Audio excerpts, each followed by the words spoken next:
Hello, my dear friends. Beneath the gold of the pyramids and thrones are secrets that history books dare not mention. Pharaohs were not only kings, but also participants in bizarre sexual rituals that even the gods had to turn away.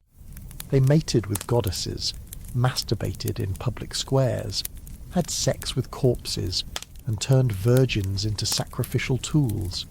Each act was wrapped in a sacred shell, but the truth was so naked it was chilling. Tonight, we will enter the world of sacred lust that the pharaohs had hidden for thousands of years. So, before you get comfortable, take a moment to like the video and subscribe, but only if you genuinely enjoy what I do here. And let me know in the comments where you're tuning in from and what time it is for you. It's always fascinating to see who's joining us from around the world. Now to dim the lights, maybe turn on a fan for that soothing background, and let's embark on this journey together tonight.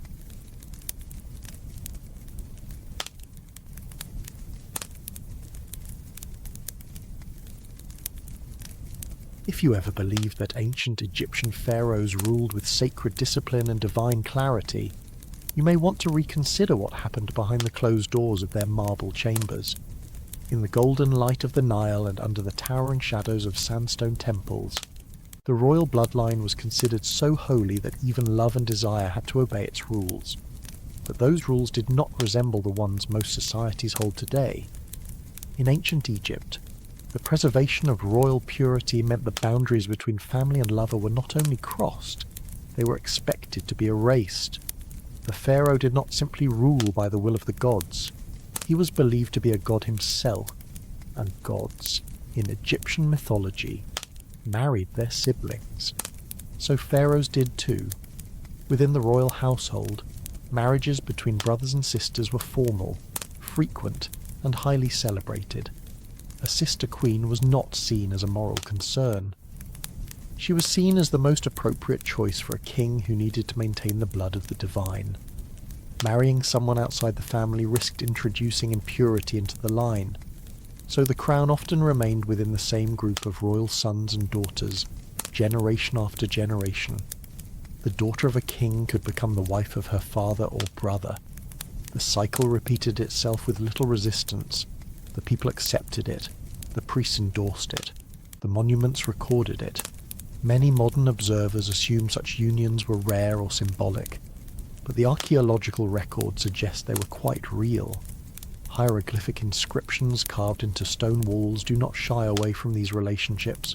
On the contrary, they proudly state them. Pharaohs introduced their sister wives with full titles.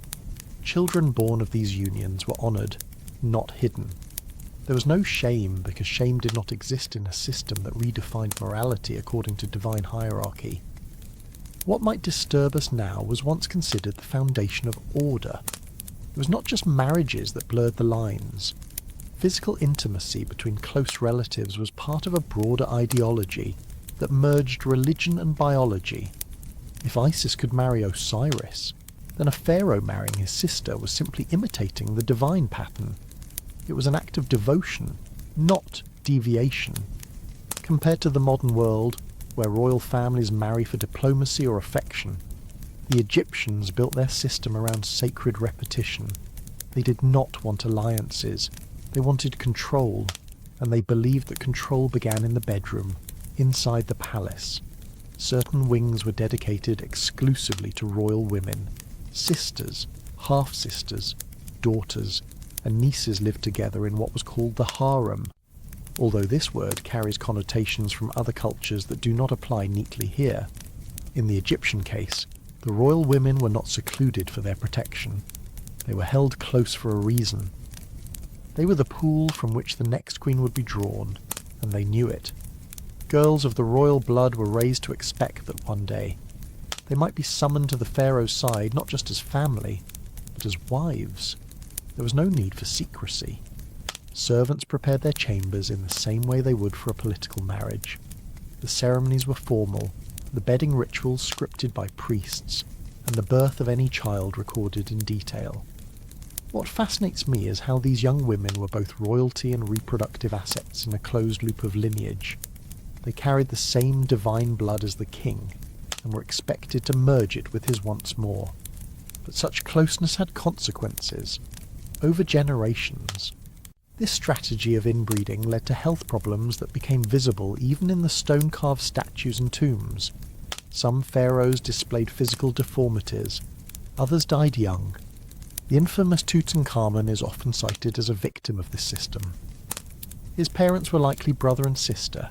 His own health was frail, his bones fragile, and his body deformed. Yet none of these risks were seen as reasons to abandon the tradition.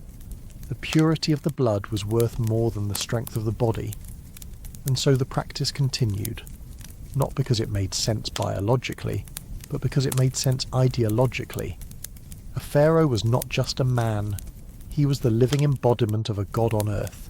He could not marry beneath himself, but if all others were beneath him, who could he marry? Only someone of equal status, and that meant someone with the same blood, the same womb, the same name. Sometimes the pharaoh would take multiple wives. Among them, the queen consort was usually a sister. Other women might come from noble families, foreign lands, or even servant classes, but their offspring rarely had the same status. The children of the sister wife were considered the most legitimate heirs. Even if they were physically weaker or mentally unwell, they held a higher spiritual rank. There are cases where the incestuous bond extended even beyond the initial generation. Daughters of these unions were sometimes married back to the next pharaoh, continuing the spiral. In one chilling instance, there is speculation that a father married both his sister and, later, his daughter. Such patterns were not always documented explicitly, but the consistency of names and timelines leaves little doubt. It becomes difficult to tell where loyalty ended and obligation began. From the outside, the palaces looked orderly and blessed, but behind the frescoes and flowered courtyards, the emotional lives of these royals must have been complex. Sisters becoming brides, daughters are trained to love their fathers, brothers growing up beside their future wives. In a world where everyone wore gold and linen and everyone prayed to the same gods, what did intimacy mean? What did love mean? The answer, perhaps, is that those words were not central. The real goal was not emotional fulfillment, it was a cosmic balance. To the ancient Egyptians, family lines were rivers that must not merge with foreign streams. Each union between siblings was a dam built to hold back the flood of the unknown. They lived in fear of disorder, and nothing was more disordered in their view than mixing divine blood with the mortal world. The temples reinforced these ideals, stories of the gods, carved into stone, told of marriages that defied modern sensibility, but affirmed sacred unity. Children in the royal family were raised on these myths. They did not question them. Why would they? The gods did it. The priests approved it. The people cheered it, and the walls remembered it. As night fell on the palace and the corridors cooled, another royal woman might be escorted down a hallway lit by flickering oil lamps. She might enter a room already prepared for her, not with romance, but with duty. Linen beds, scented oils, and a quiet silence waited for her. She was not just a sister, she was a vessel for continuity. In the next part, we will enter the heart of these royal chambers, where the official wife was not always the object of desire, and where true intimacy often happened outside the bounds of a crown. Even within the carefully maintained purity of royal bloodlines, intimacy followed a separate logic. While the official queen might hold the highest title, she did not always hold the king's attention. The sister wife, crowned with formal authority, served a purpose that was more symbolic than romantic. Her presence beside the pharaoh at rituals and public ceremonies reinforced the illusion of unity and continuity, but it did not guarantee affection or even physical closeness. The emotional weight of being queen did not come with the privileges most would imagine. She was present in portraits and inscriptions, but in the king's private chambers, she was often absent. The reality was that many pharaohs found companionship, pleasure, and escape elsewhere. The The palace was filled with women of different backgrounds and ranks, each chosen for different reasons. While the queen was a product of royal strategy, the concubines and handmaidens represented more personal selections. Some were chosen for their beauty, others for their skills in dance, music, or conversation. Many came from foreign lands, sent as diplomatic gifts or acquired through conquest. These women, though lower in status, often had greater access to the pharaoh's private world than his official wife. There were no strict rules about how many women a pharaoh could keep. The number varied across reigns, but in some cases it reached into the hundreds. These women lived within the harem, a complex network of courtyards, rooms, and gardens that existed within the larger palace compound. The harem was not a prison. It was a world of its own, with schedules, tutors, and servants. Women within it were constantly evaluated. Their movements were observed. Their behaviours were shaped to match the preferences of the ruler. It was less a place of relaxation and more a silent contest for attention that never ended. Unlike the queen, who was bound by protocol, the concubines could offer something else entirely. They were expected to entertain, to comfort, and above all, to submit. This submission was not necessarily violent, but it was structured and rehearsed. Their role was to provide the king with relief from the burden of command. The moment he stepped into the inner quarters, the language of politics was replaced by something more personal. The women were trained to recognize when to speak, when to remain still, and how to react to each change in his mood. This quiet choreography became part of daily life. Compared to today's modern idea of romantic relationships built on mutual choice, these arrangements resembled performance more than partnership. The pharaoh did not need to seduce or persuade. He chose, and his choice was rarely questioned. A woman might be summoned without warning and return to the harem without explanation. There was no expectation of consistency. A single night could mean nothing, or everything. Some of the most favoured concubines gained influence far beyond the bedroom. They were granted jewellery, estates, and in some cases, their sons were elevated as potential heirs. In a system where political power was linked to birth and affection, the mother of a well-liked child could rise quickly. Even if she had started her life in the palace as a servant or a gift from a foreign land, her fate could change with the pharaoh's favour. And this favour was never guaranteed. A woman might rise quickly and fall just as fast. Another might wait for years, unnoticed, before suddenly being summoned. The unpredictability of the king's desires kept the harem in a constant state of quiet readiness. Oils were prepared, clothing was kept fresh, and bodies were bathed daily. No one could predict when it would be her turn, but when it was, everything had to be perfect. While the queen walked beside the king in temples, the concubines existed in the shadows, but those shadows were where the real intimacy took place. Unlike the formalities of a royal marriage, the relationships between pharaohs and their lovers were often unfiltered. Some kings developed deep bonds with particular women. Others viewed them as interchangeable, but all of them understood that the queen was untouchable in one sense and unavailable in another. There were also deeper layers to this structure. Many of the women in the harem were not Egyptian. They came from Nubia, Syria, the Levant, and even farther. They brought with them new languages, customs, and appearances. For the pharaoh, this diversity offered novelty. For the court, it introduced quiet tensions. Foreign women had no traditional claim to power, but their children did. And when a son of a concubine began to gain the king's trust, factions within the palace took notice. It is strangely ironic that while the queen embodied Egyptian ideals, the real mothers of future rulers were sometimes outsiders with no voice of their own.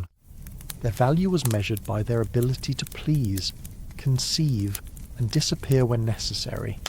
No statues were raised in their honour, no poems recorded their names, and yet they shaped the bloodlines of kings. This structure created a strange duality. On one side stood the queen, silent and elevated, her image carved into temples as a model of perfection. On the other side were the many unnamed women who gave the king comfort, children, and distraction. The distance between these roles was not physical, it was symbolic. The queen was sacred, the concubine was necessary. Still, there were moments when these lines blurred. Some concubines gained so much affection that they were elevated to near equal status. A few even rivaled the queen in influence.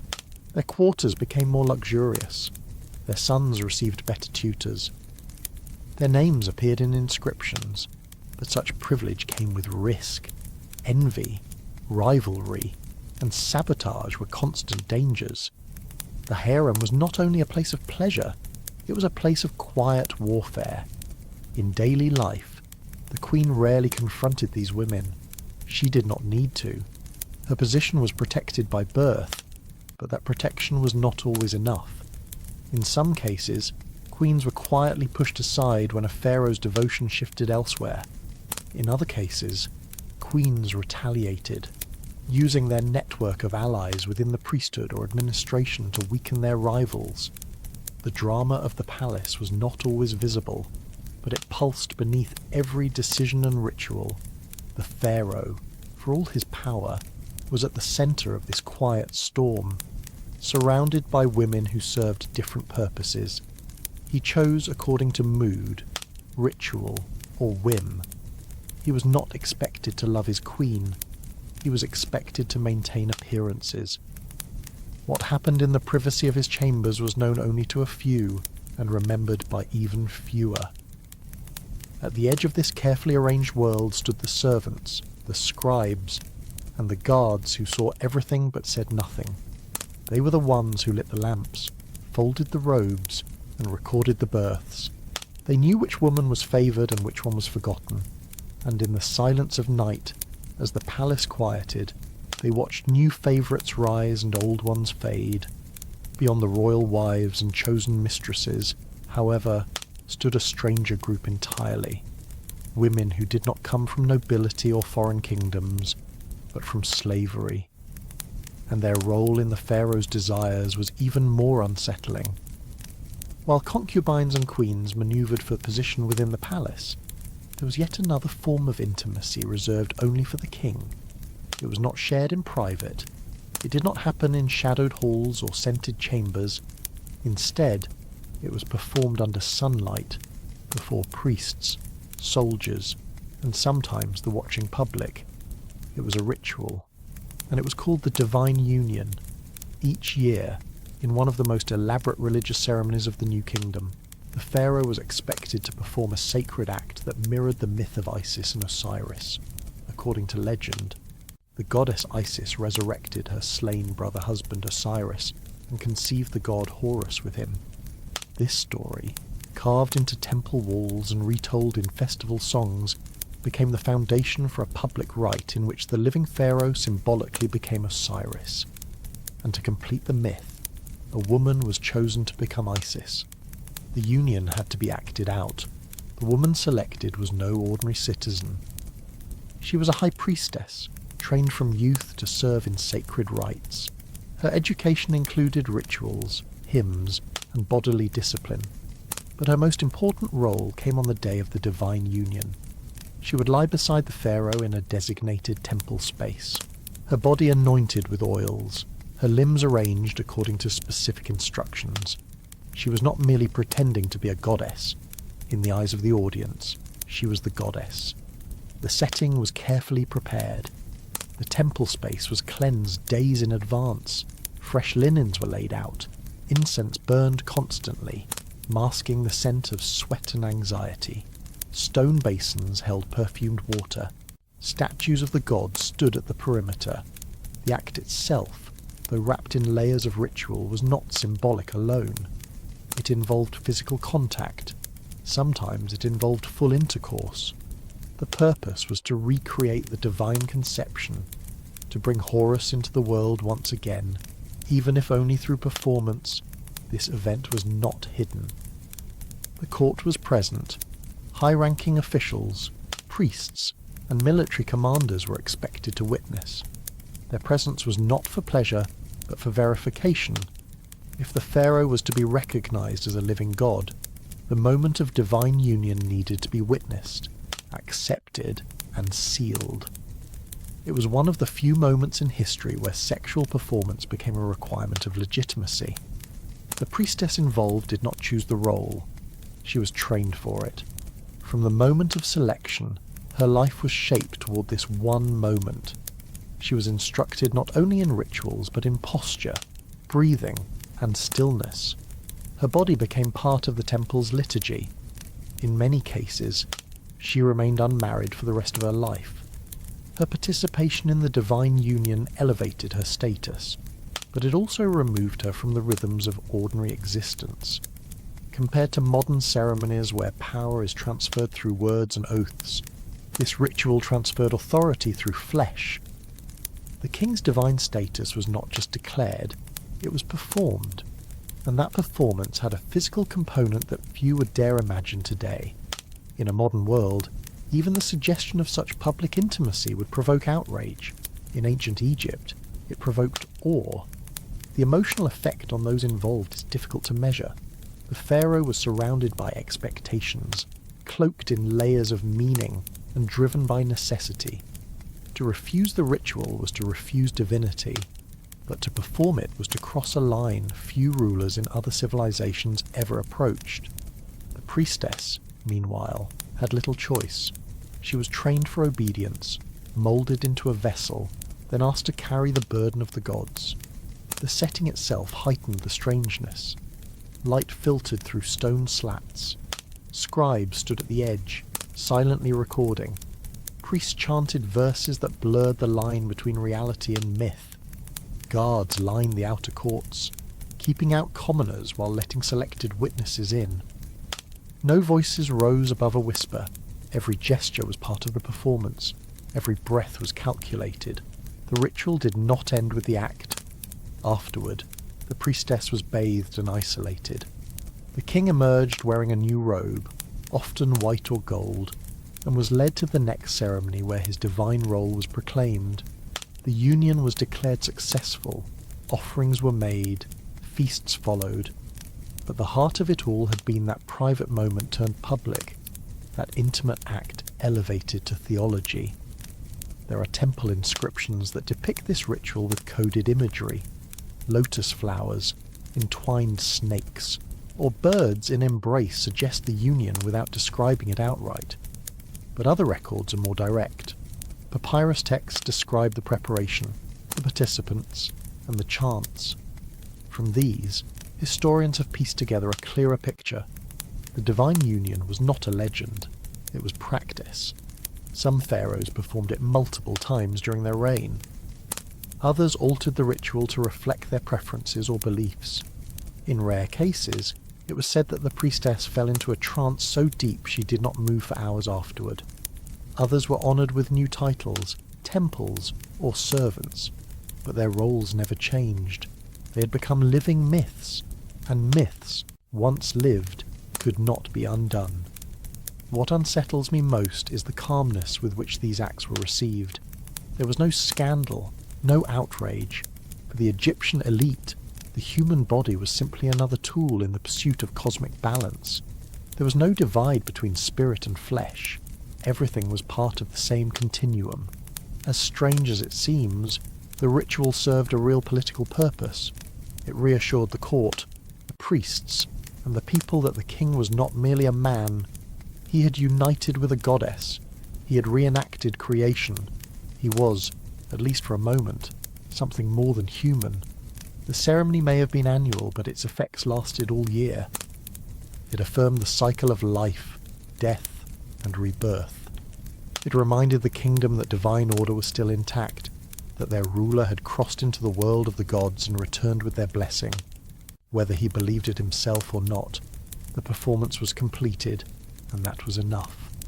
As the temple doors closed and the chanting faded, the pharaoh returned to his daily life. But for the priestess, life never quite returned to what it was. Her body had been a stage. Her role was finished. she would not be summoned again. Elsewhere in the palace, the harem continued its quiet competition. Still, in a separate wing, the foreign concubines prepared for a different kind of encounter, one that had no ceremony, no blessing, and no divine audience. The divine union was not the only time a pharaoh's body became the centre of sacred performance.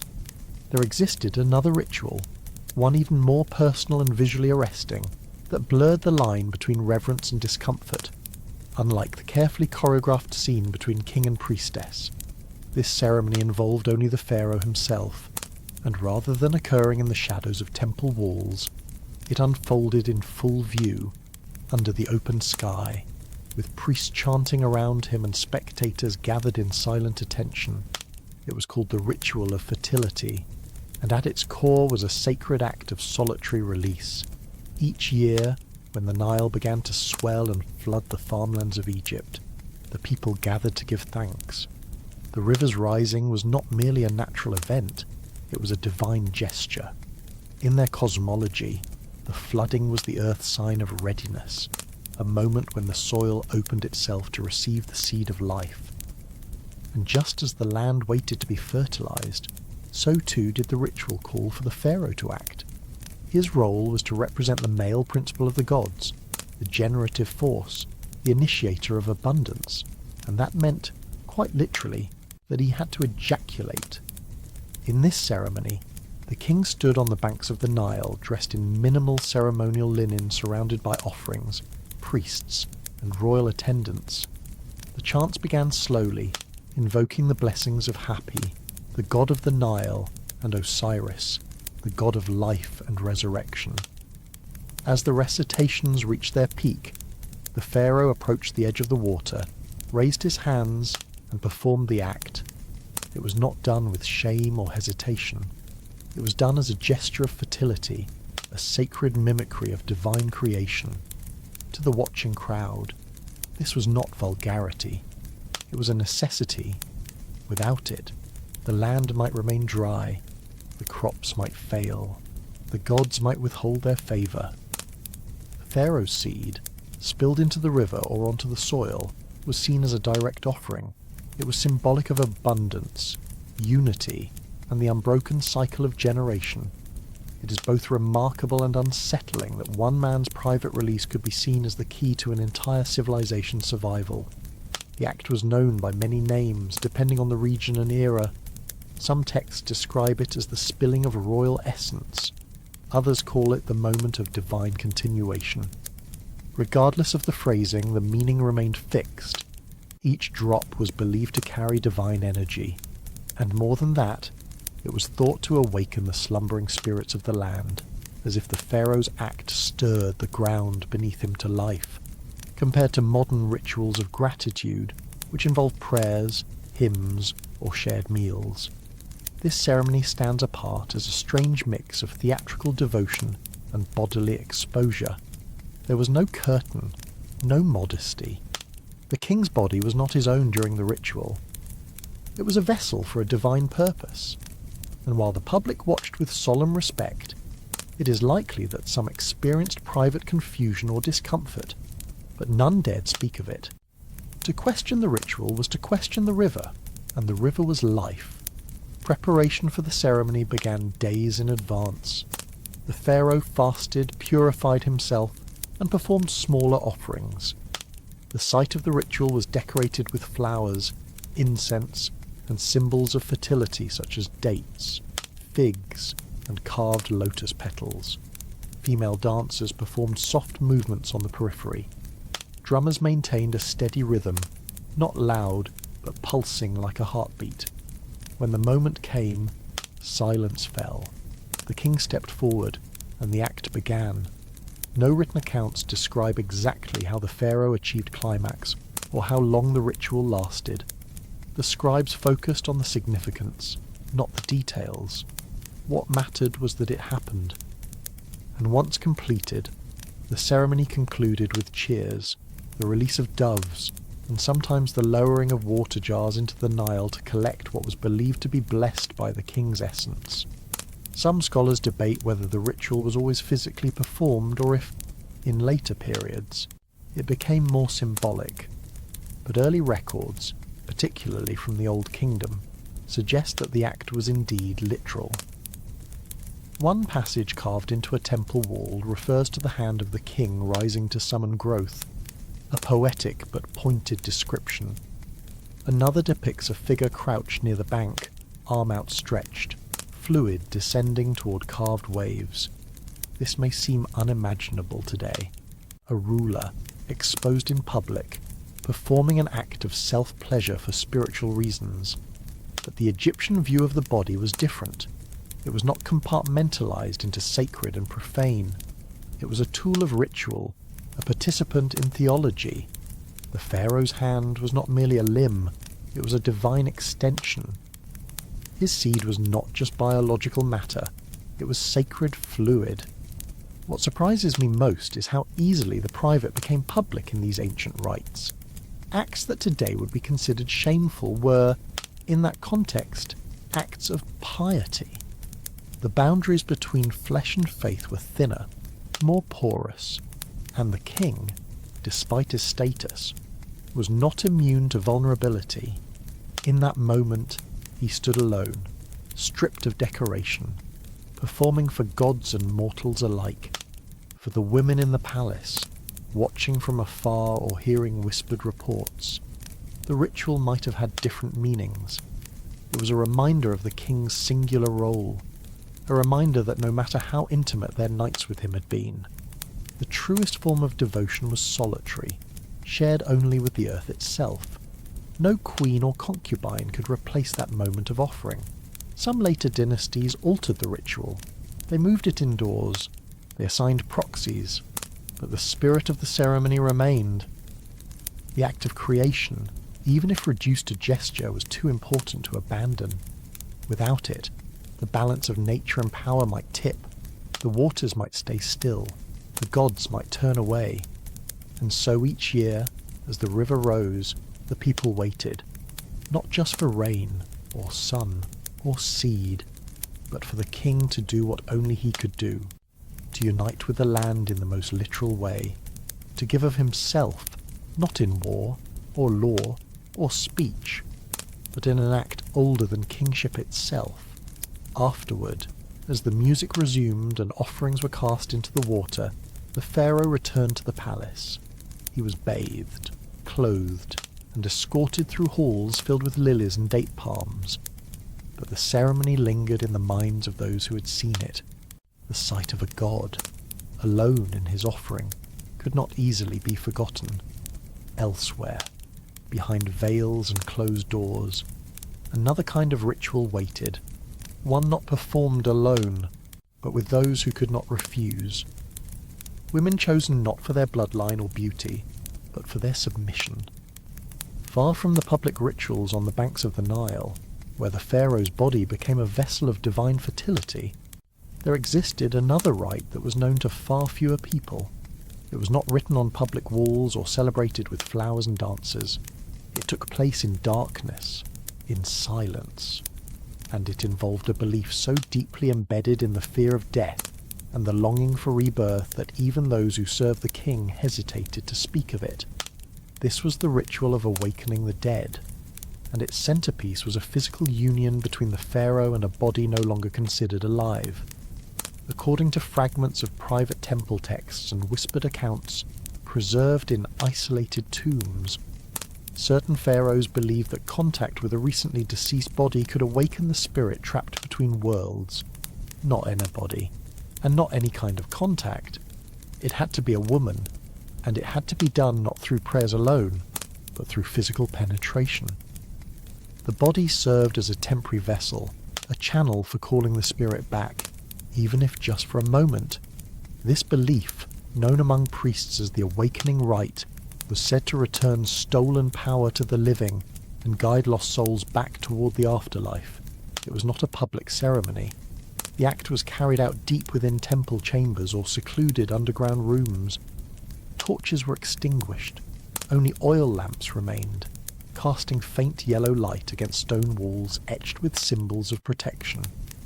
The air was thick with incense made from crushed myrrh and frankincense. No audience was permitted, except for a small group of elder priests and servants trained to remain completely silent. The woman selected for this role was not a royal figure. She was often a servant or concubine from the lower ranks of the palace, young, pliable, and trained to obey. In the days leading up to the ritual, she was prepared in a specific way. Her skin was bathed in sacred oils. Her mouth was rinsed with a mixture of honey and bitter herbs. Her body was dressed in loose wrappings similar to those used in mummification. To the observer, she resembled a corpse. That was the point. Once she'd been transformed into what the priests called the silent vessel. She was taken to the ritual chamber and laid upon a slab of cold stone. Her eyes were to remain closed. Her breathing was to be shallow. Her arms rested across her chest. And then the pharaoh entered, alone. He spoke no words. The only sound was the low murmur of priestly chants outside the chamber. He was there to awaken, not emotionally, not spiritually, but physically. The body before him represented the border between life and death. To cross that border, he had to perform the act. It is difficult to describe how such a ceremony could be accepted even among people accustomed to sacred nudity and ritualized sexuality. The act itself was considered part of a larger cosmological cycle. Just as Osiris had been dismembered and reassembled by Isis and brought back for one final union, so too did this rite reflect the myth of resurrection. It was not called intimacy, it was called restoration. Compared to modern spiritual practices centered on candles, breathwork, or meditation, this was something colder, heavier, and far more unsettling. The priests did not see it as desecration, they saw it as an invocation. To them, the flesh was not sacred in itself, but in its ability to act as a vessel. The dead were not gone, they were paused. The right actions, at the right moment, might bring them back. No one outside the chosen inner circle ever witnessed these rites. Even within temple hierarchies, knowledge of them was restricted. Some records suggest that these rituals were reserved for moments of deep political instability, when omens suggested that the balance between worlds had been disrupted. By engaging in the awakening rite, the pharaoh demonstrated his ability to restore harmony not only in the kingdom, but between the living and the dead. The role of the woman was never recorded by name. She was not commemorated or thanked. After the act, she was removed from the chamber and placed in seclusion.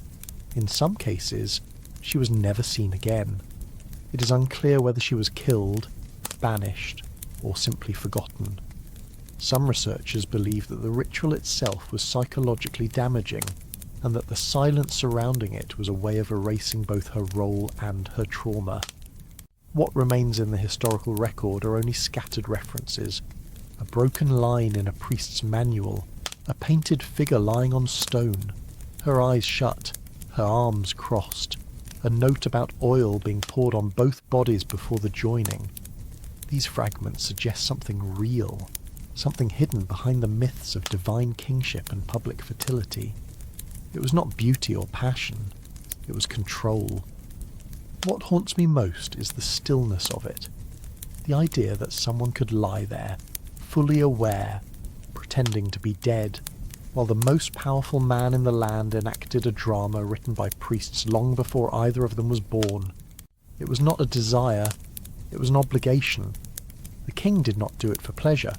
He did it because his advisors told him that the kingdom needed it, that the gods required it, that without it, the spirits would wander endlessly, and the fields would not bloom.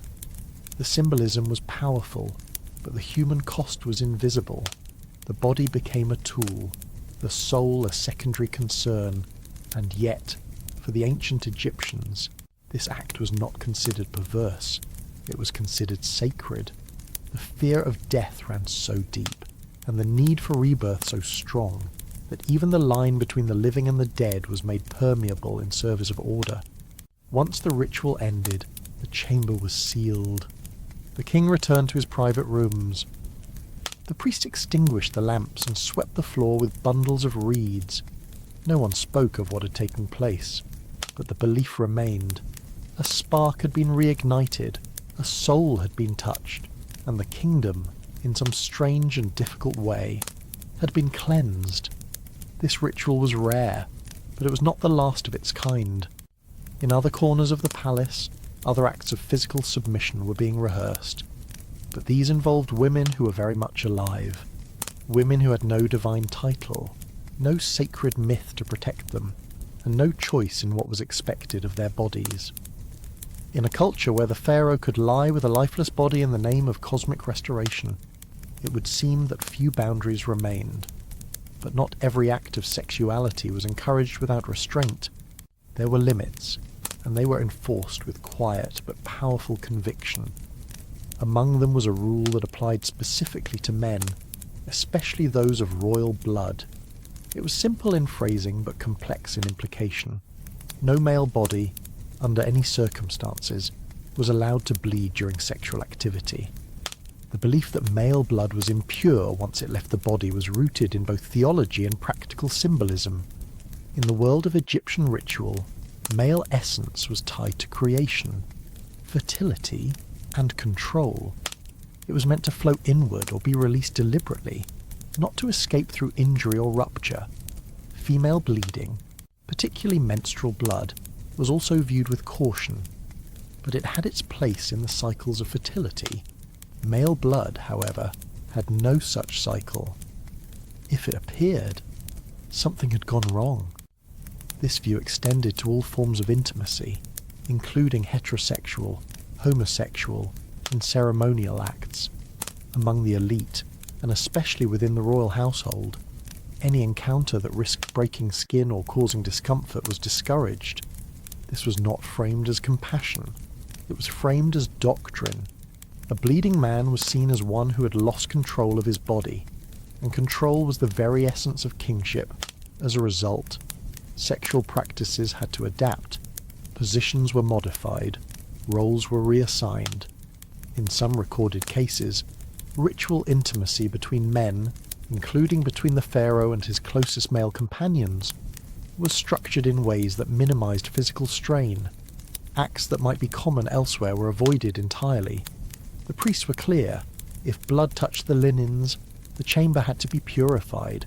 If blood touched the floor, it was considered a stain on the ritual. What stands out is not the prohibition itself, but the anxiety behind it. The fear that a single drop of blood could disrupt the cosmic balance suggests a deep vulnerability beneath the grandeur. The male body, for all its association with dominance and power, was seen as fragile in its purity. A small rupture could invite spiritual contamination. It could invite disorder, compared to modern attitudes, which emphasize consent, communication, and emotional safety. This ancient approach was governed by an invisible framework of bodily politics. The goal was not pleasure or understanding, but preservation. Every sexual act was weighed against the potential for impurity, and impurity was a risk the royal family could not afford. This concern influenced palace life in subtle but pervasive ways. Guards, servants, and scribes were trained to monitor the physical condition of those closest to the pharaoh. If a male companion showed signs of injury, he was removed from proximity. If a favoured servant suffered a cut or wound, even one unrelated to intimacy, he might be reassigned to temple service or lower duties. There was no tolerance for unpredictability. Blood did not just stain fabric, it stained rank. In the context of male-male intimacy, this fear created a strange paradox. While it was not uncommon for pharaohs to engage in such relationships, the acts themselves had to be carefully constrained. Penetration, if performed at all, was shallow and controlled. In some cases, substitutes were used. Objects made from polished ivory or soft stone, carved with symbolic shapes, were employed in place of direct contact. These objects were considered safer, cleaner, and more manageable. It was also common to assign ritual roles that placed one man in a passive position, often referred to in temple records as the receiver of breath. This title suggested spiritual submission rather than physical dominance. The act was choreographed to emphasize symbolic transfer rather than bodily pleasure. The goal was unity, not climax. What intrigues me most is how the fear of contamination shaped not just rules, but behaviours and identities. To be penetrated was not shameful in itself, but to bleed was. To show signs of damage was to suggest weakness, and in a system where weakness had no place, men learned to conceal, adapt, and in some cases, abstain.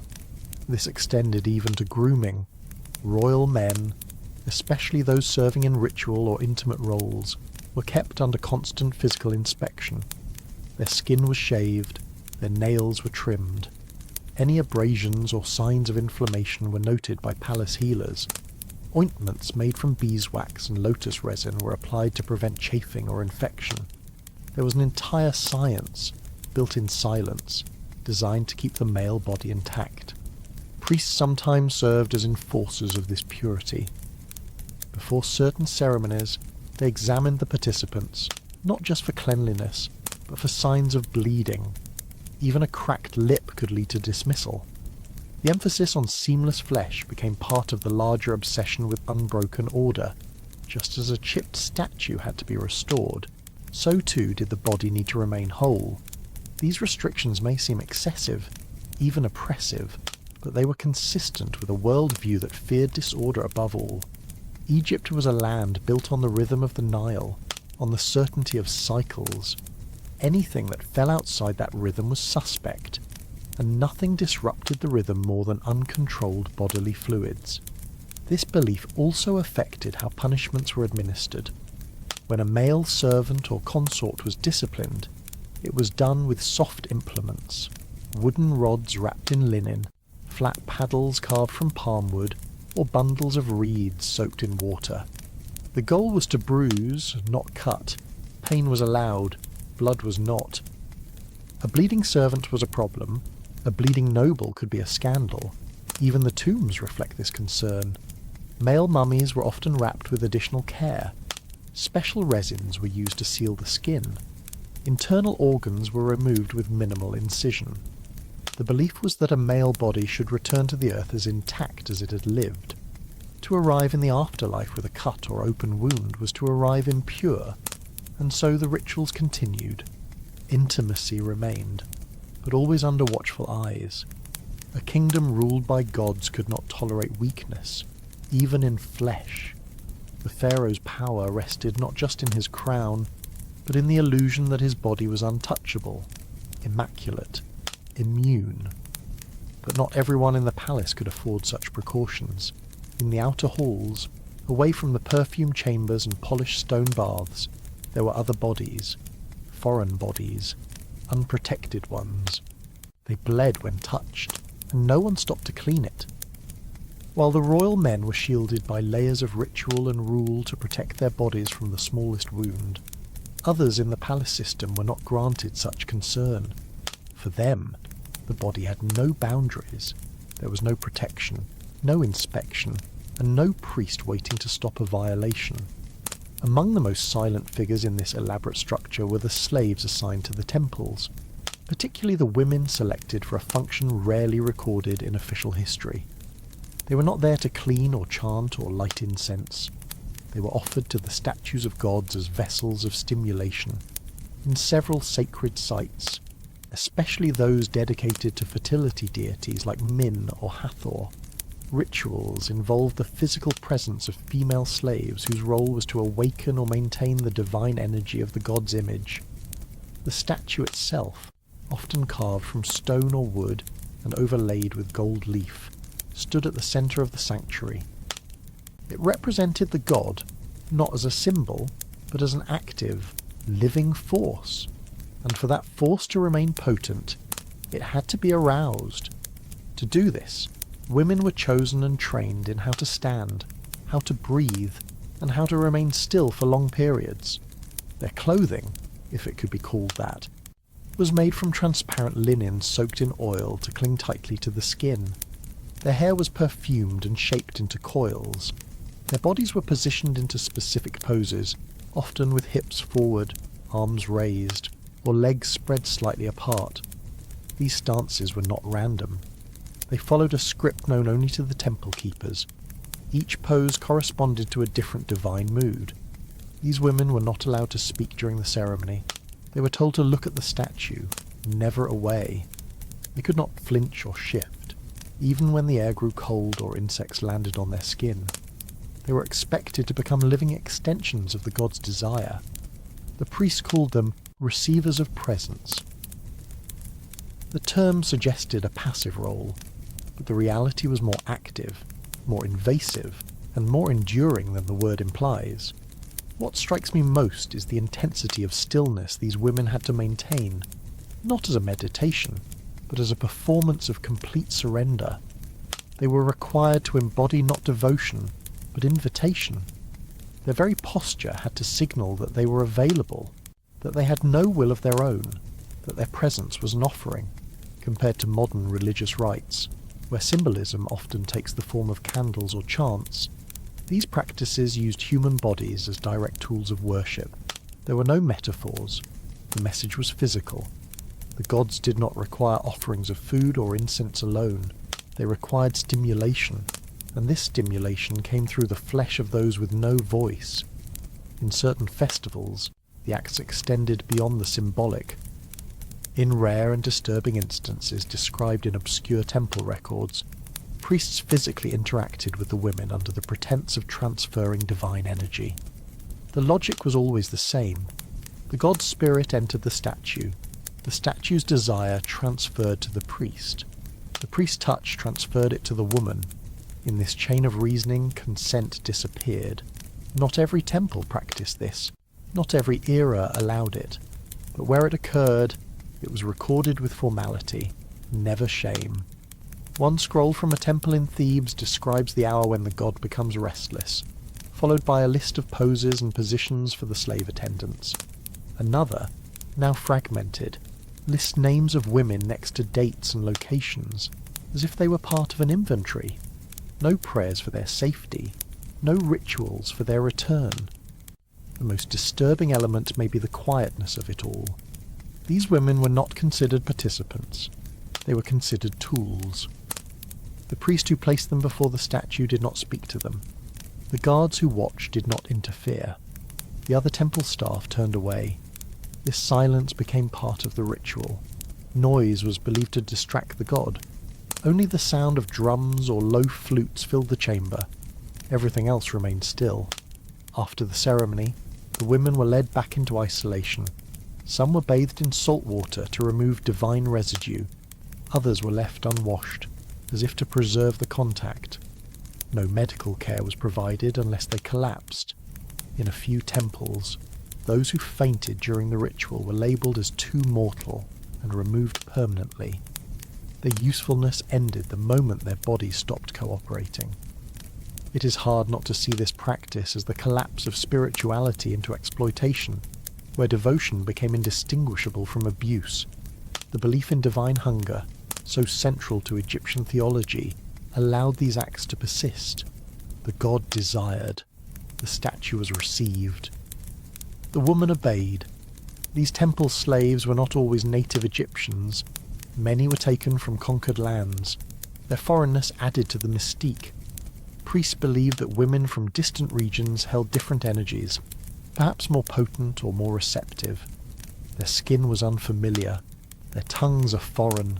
Their presence is exotic, and therefore ideal for divine service. No part of their background was relevant once selected. They were renamed, their pasts erased. Their roles are defined entirely by ritual. Even their menstrual cycles were monitored, not for health, but for scheduling. A woman who bled was unclean. A woman who ovulated was ideal. They were moved from one temple to another, sometimes loaned between cities, depending on the needs of the god and the confidence of the priests.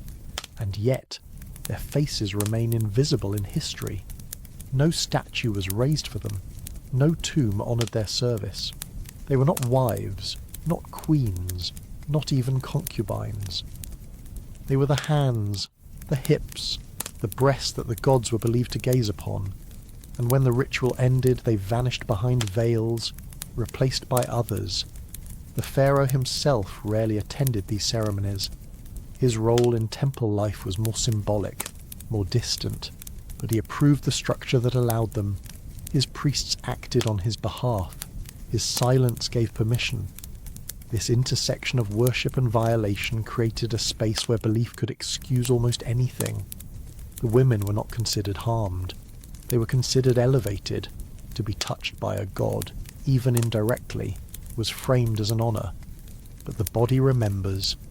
The muscles that trembled from hours of stillness. The lungs that held breath through suffocating incense. The eyes stared into the hollow gaze of a golden statue.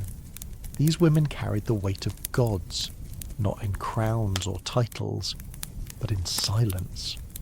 Outside the temple walls, other rituals unfolded with less ceremony but no less control.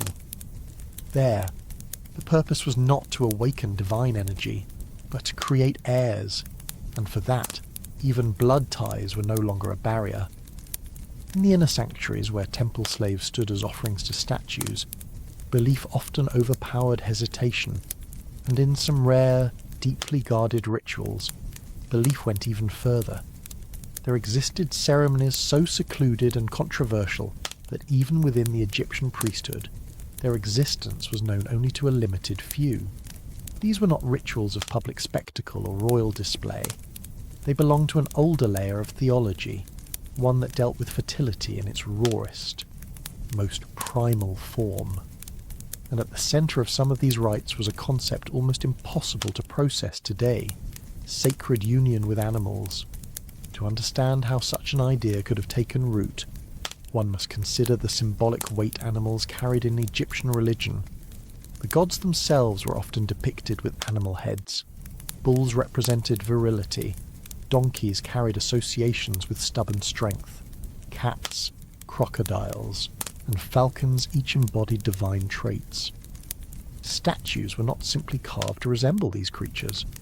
The animals themselves, in many cases, were believed to carry fragments of the gods. A bull chosen by the temple could be more than a beast. It could be the physical vessel of a deity. The ceremonies involving animals were not widespread. They did not occur in every city or temple, but certain surviving texts and fragmented oral traditions suggest that in isolated regions, particularly during seasonal fertility festivals, rituals took place where human participants were instructed to engage with animals in acts meant to reflect the union of nature and divinity. These were not punishable crimes in the ancient world. They were viewed as sacred reenactments of the forces that drove life itself. The participants were never commoners.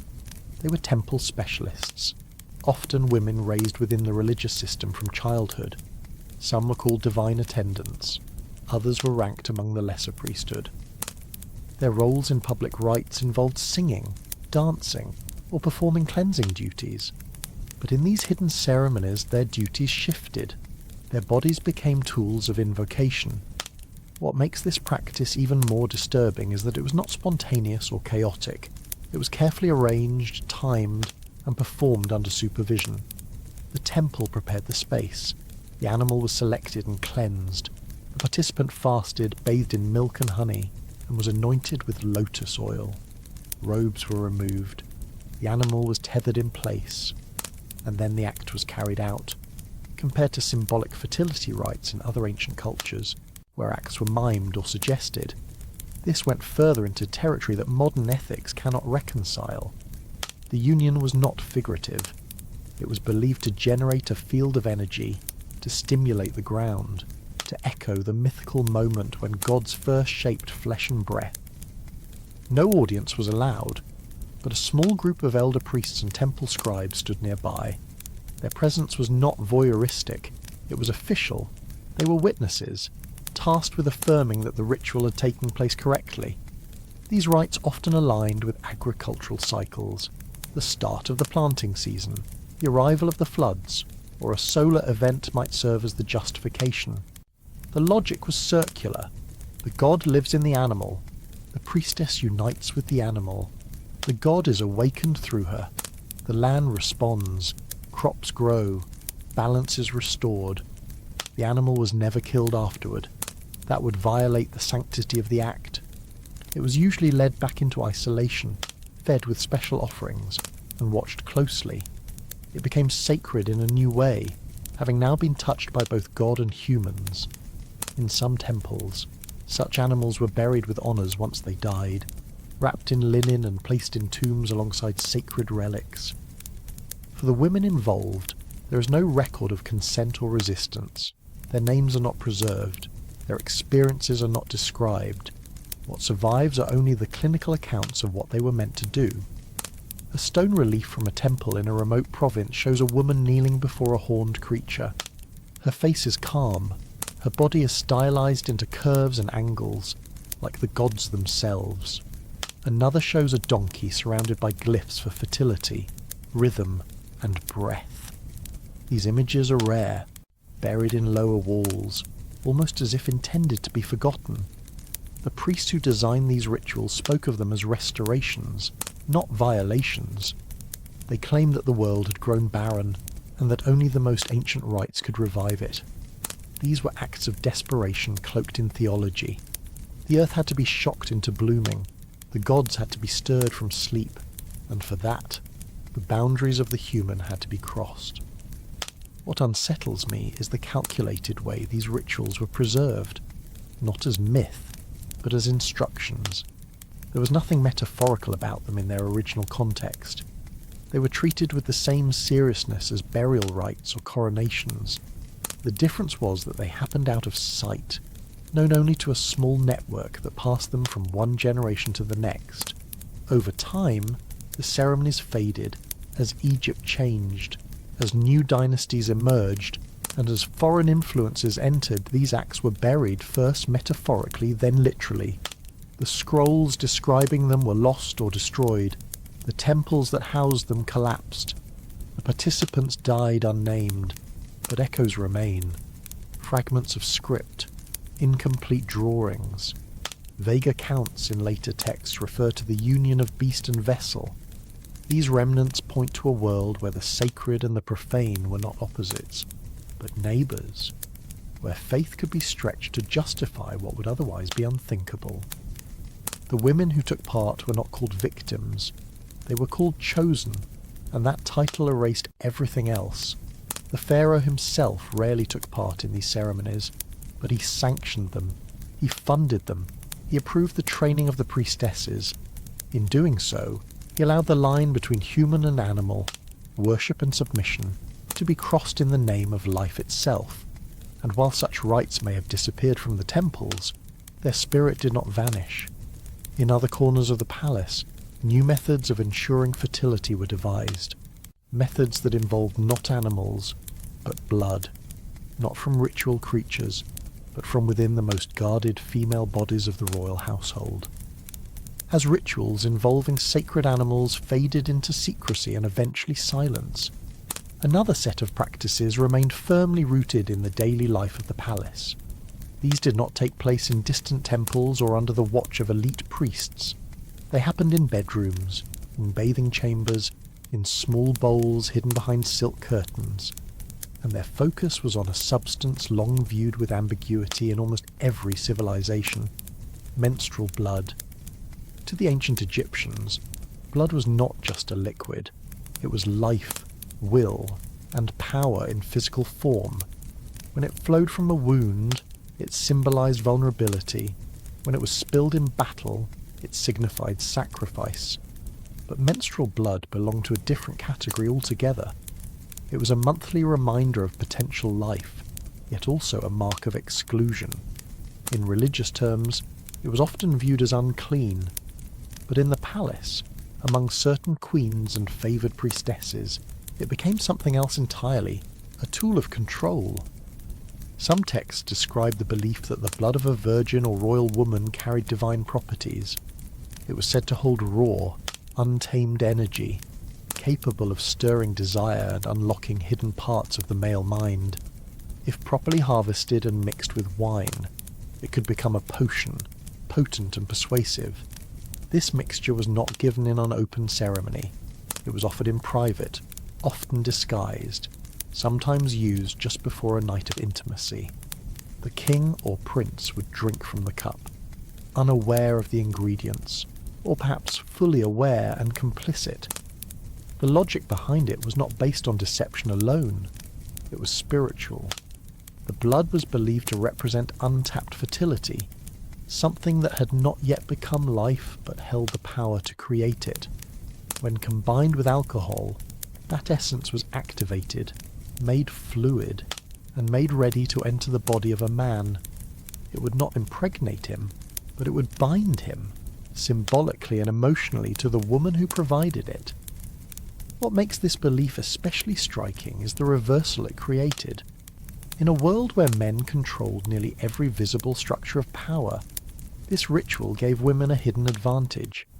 They could affect kings not through argument or seduction, but through biology. Their bodies became sources of manipulation, not just reproduction. The queen who provided the blood became more than a wife. She became a source of influence that extended far beyond the bed. Compared to modern practices of seduction or cosmetic enhancement, this was rawer, less symbolic, and more direct. There was no perfume, no dance, no veil, just the body, and the belief that what left it could return through another's mouth and change his thoughts. Some queens are said to have taken this even further. Instead of mixing the blood into drinks, they bathed in it. The practice, according to isolated temple scrolls and later medical papyri, involved collecting the monthly blood of virgins or selected concubines and pouring it into warm water mixed with oils. The queen would then immerse herself, remaining for up to an hour. This was not a cleansing bath. It was absorption. The goal was to soak in the power, to take back what had been lost. It was thought to preserve beauty, awaken sexual confidence, and ward off rivals. There is no evidence that these baths were frequent. They required time, secrecy, and resources.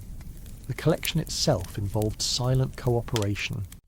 Young girls were selected, often unaware of the purpose.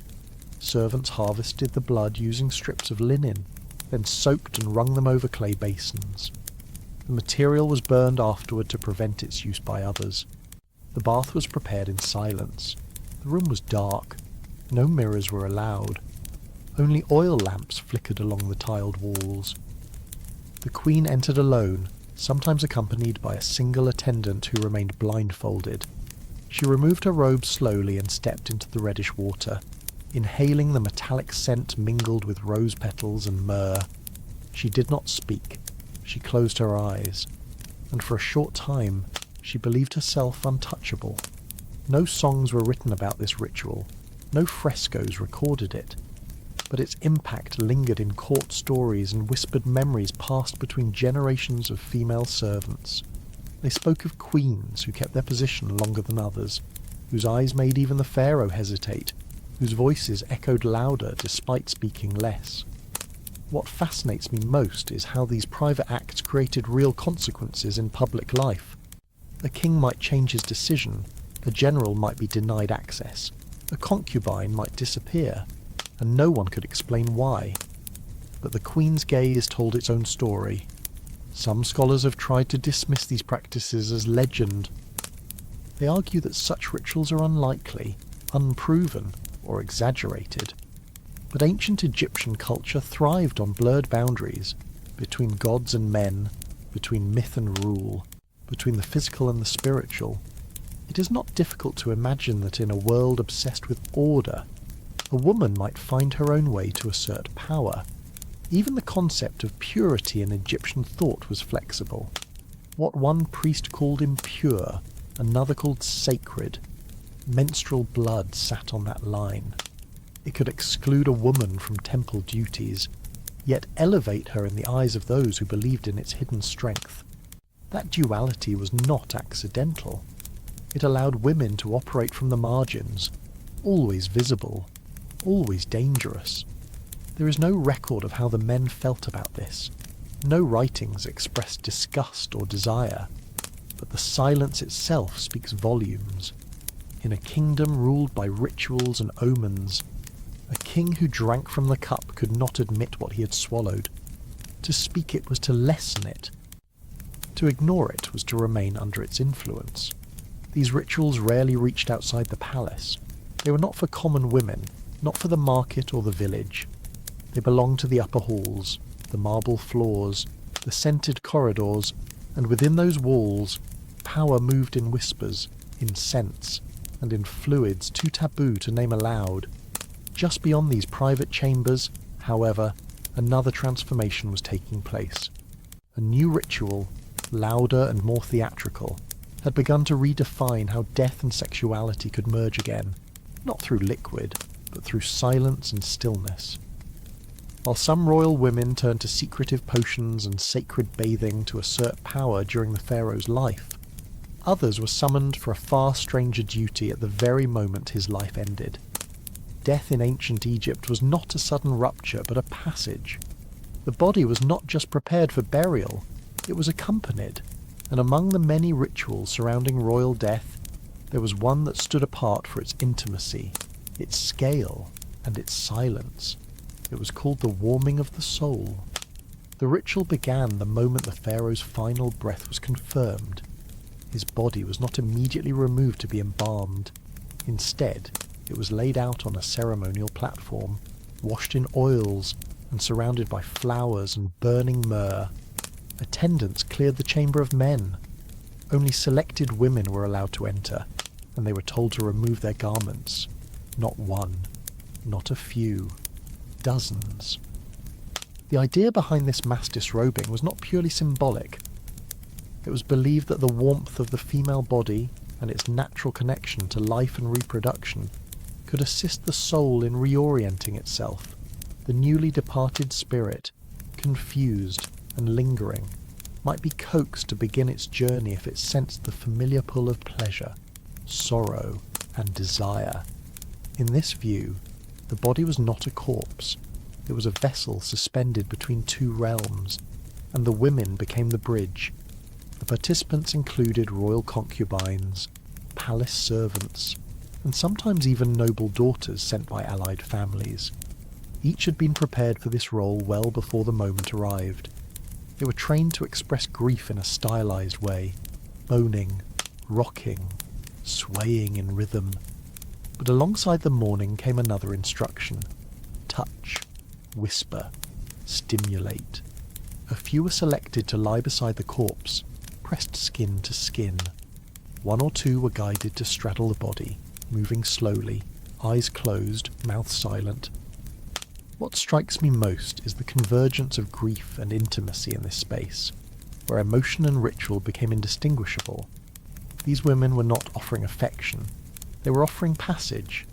The belief was that a dead king might hesitate to leave if the body remained cold, but if it was warmed by human contact, if it was surrounded by familiar forms and the scent of life, the soul might loosen its grip and rise. Compared to modern funerals, which separate the physical from the ceremonial, this rite pushed both together into a single, unsettling moment. There were no prayers from a distance, no hands folded in silence. Everything was immediate. The tears were real. The touch was structured. The heat of the living was given freely to the dead. Descriptions of the ritual come from a book known in fragmented form today as the Book of Divine Rebirth. Preserved in tomb walls and scratched into temple columns, it refers to the gathering of the body's breath, a process that involves female mourners encircling the king's form and calling the soul with their warmth. One line, damaged but still legible, instructs the women to move without sound, to remind the flesh of its journey. Another warns not to stop until the skin grows cold again, a sign that the spirit has lifted. There is no mention of male participation. The role of men in the ritual was limited to preparation and protection. They escorted the women in. They stood guard outside. They lit the lamps, but they did not witness the act itself. This was a rite of women, both sensual and sacred, hidden from male eyes and recorded only in symbols. The chamber where this took place was never reused. After the ritual, the body was transferred to the embalming table. The room was sealed. Sometimes it was destroyed.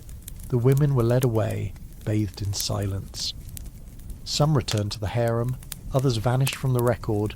In rare cases, inscriptions list a woman's name with the title "she who warmed the throne," a phrase that carried quiet power but no further explanation. The ritual was not seen as improper, it was seen as necessary. Just as the pharaoh had entered the world through a woman's body, he would exit the world surrounded by them. The body may have been lifeless, but the act was not about reanimation. It was about guidance. One final push from the realm of flesh into the realm of gods. There are no drawings of this ceremony. No temple murals show the act, but scattered accounts mention it in coded language. The chamber of return, the circle of open breath, the night of unveiled sorrow. Each phrase hints at a practice that was never public, but never forgotten. What haunts me is not the ritual itself, but how calmly it was integrated into royal transition. The women were not forced in the modern sense, and they were expected. They had trained, and yet they were touching a body that could not respond. They were performing desire not for pleasure, but for passage. It is difficult to know how they felt. No words remained from their voices, only instructions carved by someone else. The logic of the rite followed the broader Egyptian obsession with continuity. Death was a disruption. Sensual contact was a reminder of what was lost.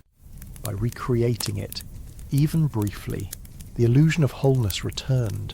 The soul, comforted by familiarity, might rise in peace. The state continued. The world did not fracture. After the body was removed, the women did not speak of what they had done, not even to each other. The ritual was a threshold. Once crossed, it stayed behind.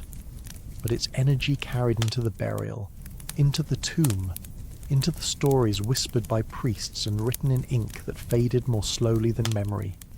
Outside the tomb, the living prepared for the next reign. The new pharaoh would soon ascend. And with him, the cycle of sacred intimacy would begin again. This time, not in death, but in the blood of his first union. A union that, by tradition, would not involve a stranger but someone born of the same womb. The transfer of power after a pharaoh's death marked not only a shift in titles, but a renewal of the entire palace structure. A new ruler meant new rituals, new appointments, and often new women brought into the royal household. These women did not arrive with fanfare. They did not walk through golden arches or ride in perfumed litters. Most came quietly, through side gates, guided by senior attendants and cloaked in plain linen.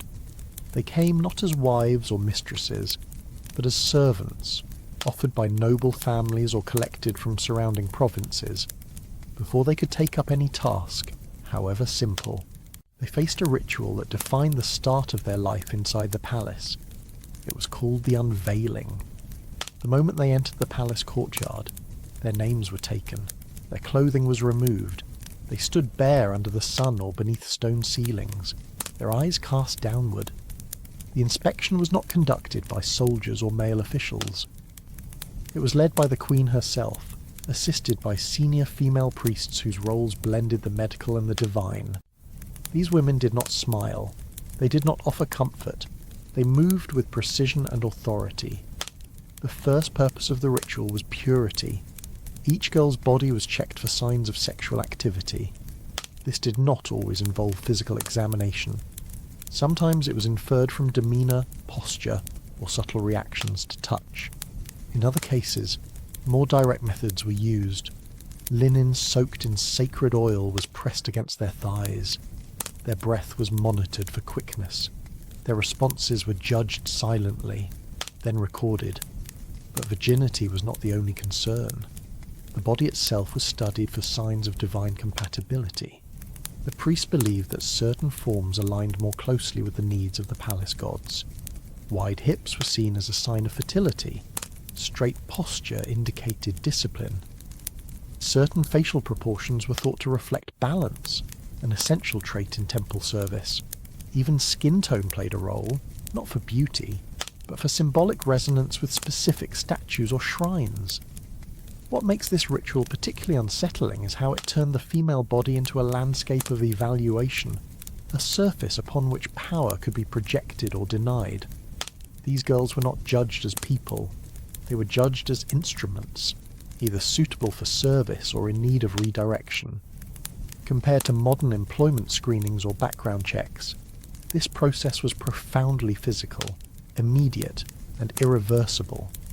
A single perceived flaw could reroute a girl's fate permanently.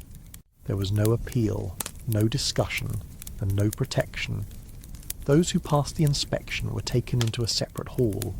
There, they were clothed in standard palace robes, taught the rules of movement and silence, and assigned to minor duties.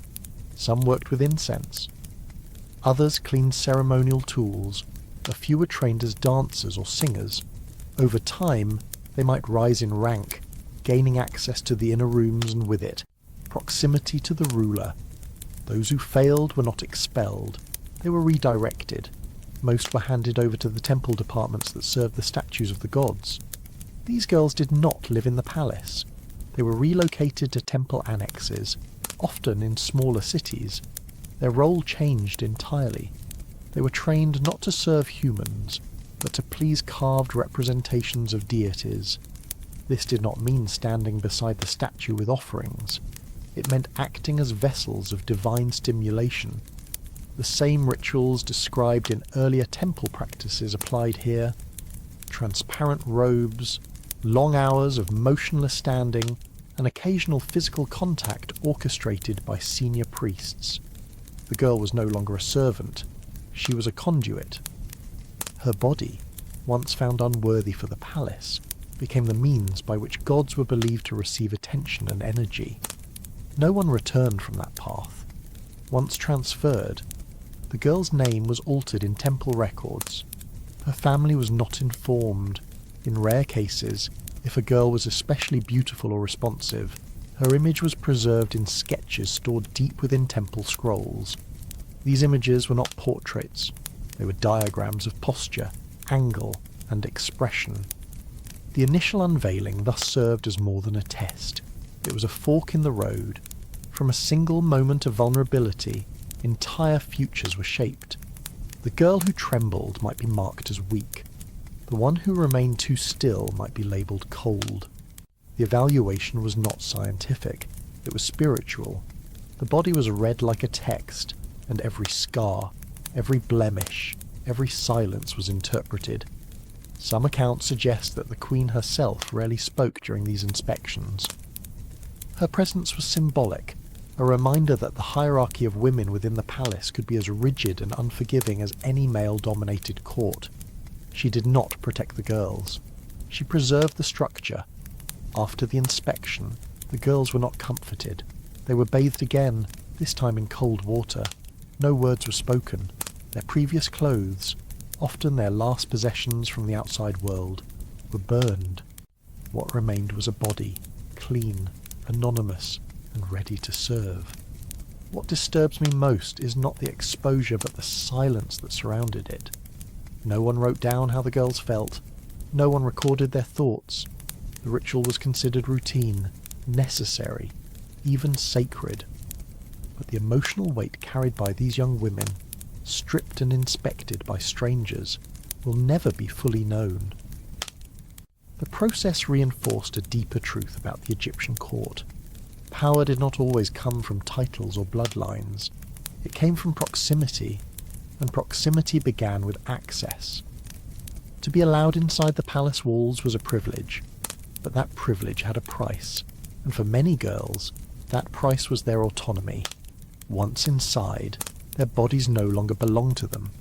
They belonged to a system that evaluated, redirected, and consumed them based on needs far beyond their understanding. Some adjusted. Others disappeared quietly into the machinery of ritual. This unveiling ritual was not isolated. It was part of a broader network of bodily assessments and reassignments that defined the lives of women in ancient Egypt's royal world. And in the next chamber over, another test awaited. One that involved no inspection, no judgment, and no choice. Only obedience, a single candle, and a man in robes with the power to approve or condemn. The unveiling of new palace servants was not the only ritual where bodies were laid bare and futures decided in silence. Beyond the palace walls, in the quiet corridors of temple complexes, a different kind of initiation unfolded. It involved no royal blood, no throne, and no golden mask, but it carried equal weight. In the temples of ancient Egypt, where divine service was seen as the highest calling, one did not become a priest through knowledge or belief alone. The transition required proof, and that proof came in the form of flesh. Before a man could be formally accepted into the priesthood, he had to undergo a ritual known in the inner temple scrolls as the joining of souls. This act, carried out between a male candidate and a senior female priestess, was not symbolic. It was physical, it was sexual, and it was considered essential to strip the man of his mortal confusion and align him with sacred purpose. The male candidate would be brought into a secluded chamber after a series of preliminary cleansings. He had fasted for several days, bathed repeatedly in salted water, and had been forbidden to speak for 24 hours. His head was shaved, his body was oiled. He wore only a narrow linen wrap and carried a single lotus flower in one hand. The woman who met him was not a stranger. She was a senior priestess who had already completed decades of service. Her body was aged, but that was the point. She had shed personal identity. She represented the goddess in her full form, not youthful or seductive, but wise and eternal. Her role was not to receive pleasure, but to transmit it through intention. She guided the act, not with tenderness, but with certainty. The room where this ritual occurred was carefully arranged. Cushions lined the stone floor. Lamps burned with thick blue smoke. Symbols of the goddess Hathor were carved into the walls. There was no music, no prayer, no audience at first. Only one person entered after the act had begun, a temple scribe with a reed brush and a roll of papyrus. What makes this ritual especially difficult to imagine is how it framed intimacy as a rite of erasure. The man was not allowed to speak, not allowed to express desire, not allowed to question. His arousal was not personal, it was demanded. The priestess was not present as a partner. She was present as a vessel of transformation. Together, they performed what the priest called the exchange of boundaries. Compared to modern religious initiation rites, which often involve vows or symbolic gestures, this ritual required the full surrender of bodily autonomy in the name of spiritual alignment. The physical act was seen as the moment the man shed his identity as a layperson. After climax, he was expected to weep, not from emotion, but from the release of ego. If he remained composed, the ritual was considered incomplete. The scribe, seated a short distance away, did not record words. He drew the outlines of the act. He captured the curvature of bodies, the placement of limbs, and the sequence of movement. These sketches were not preserved as art, they were stored as proof. Should the man's spiritual integrity be questioned in the future, the scroll could be produced to show that he had undergone the rite properly. In some temples, these scrolls were kept for generations. In others, they were burned immediately after the candidate was accepted, as a final offering to the gods.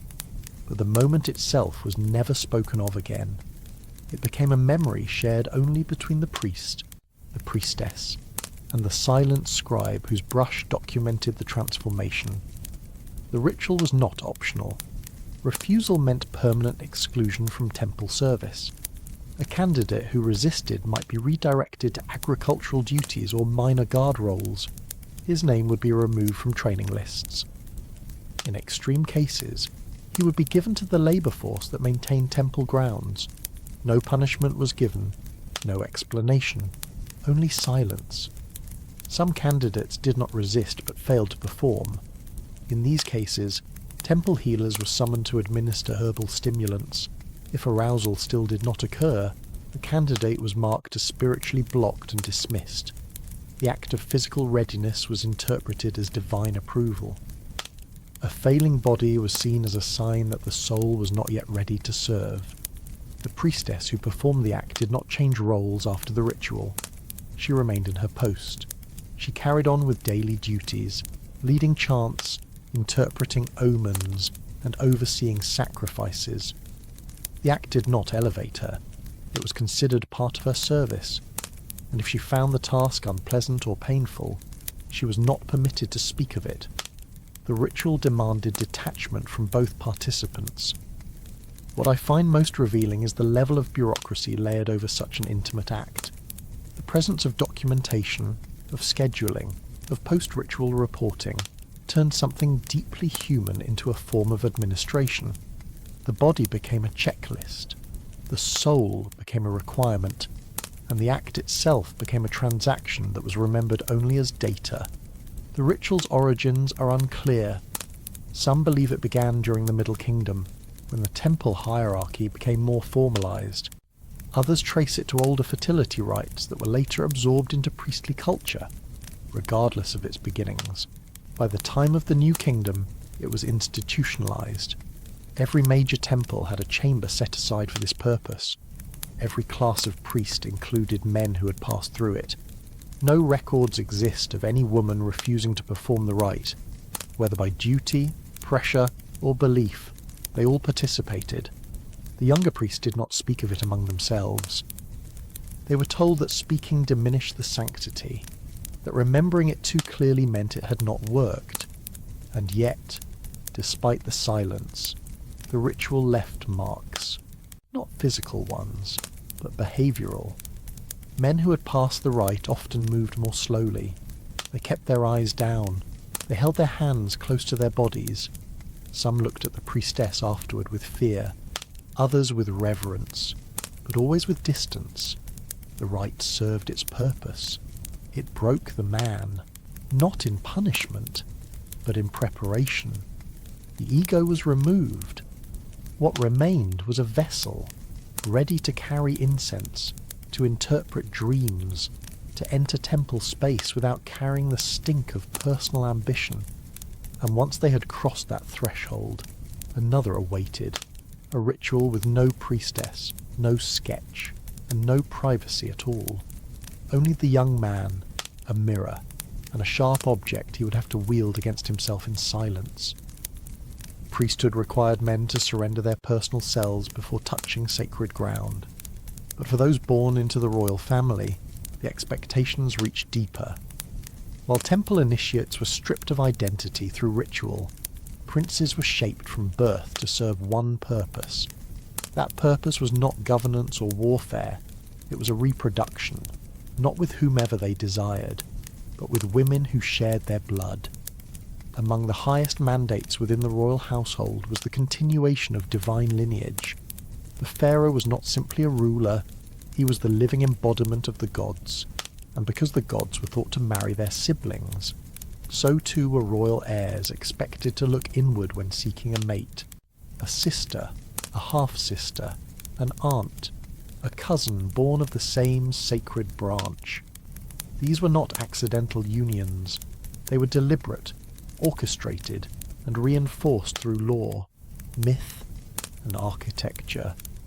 Marriage between siblings in the royal family did not carry shame.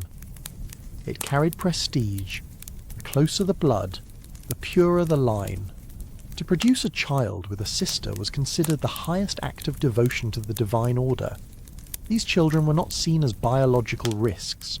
They were seen as manifestations of perfection. Carved relief showed them seated beside their parents, tiny crowns resting on their heads. Inscriptions praised their eyes, their posture, their breath. They were not infants. They were symbols.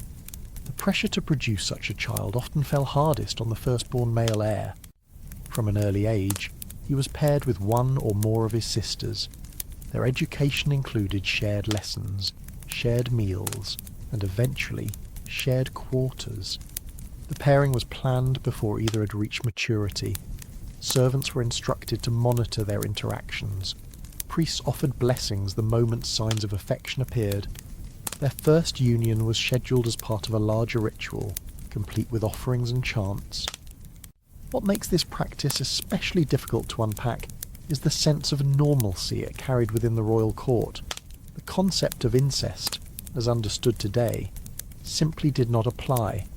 There were no taboos, no warnings, no hesitations. The sisters were prepared for their role just as the brothers were. It was not a question of preference, it was destiny. Compared to modern monarchies, where alliances are often built across families and regions, the Egyptian court turned inward, trusting no one outside the bloodline. Marriage to a foreign queen brought risk. Marriage to a commoner diluted the divine. The answer, repeated across generations, was to keep the circle closed. Of course, not every child born of these unions was healthy. The genetic consequences of repeated inbreeding began to manifest over time. Some royal offspring were born with visible deformities. Others died before reaching their first year.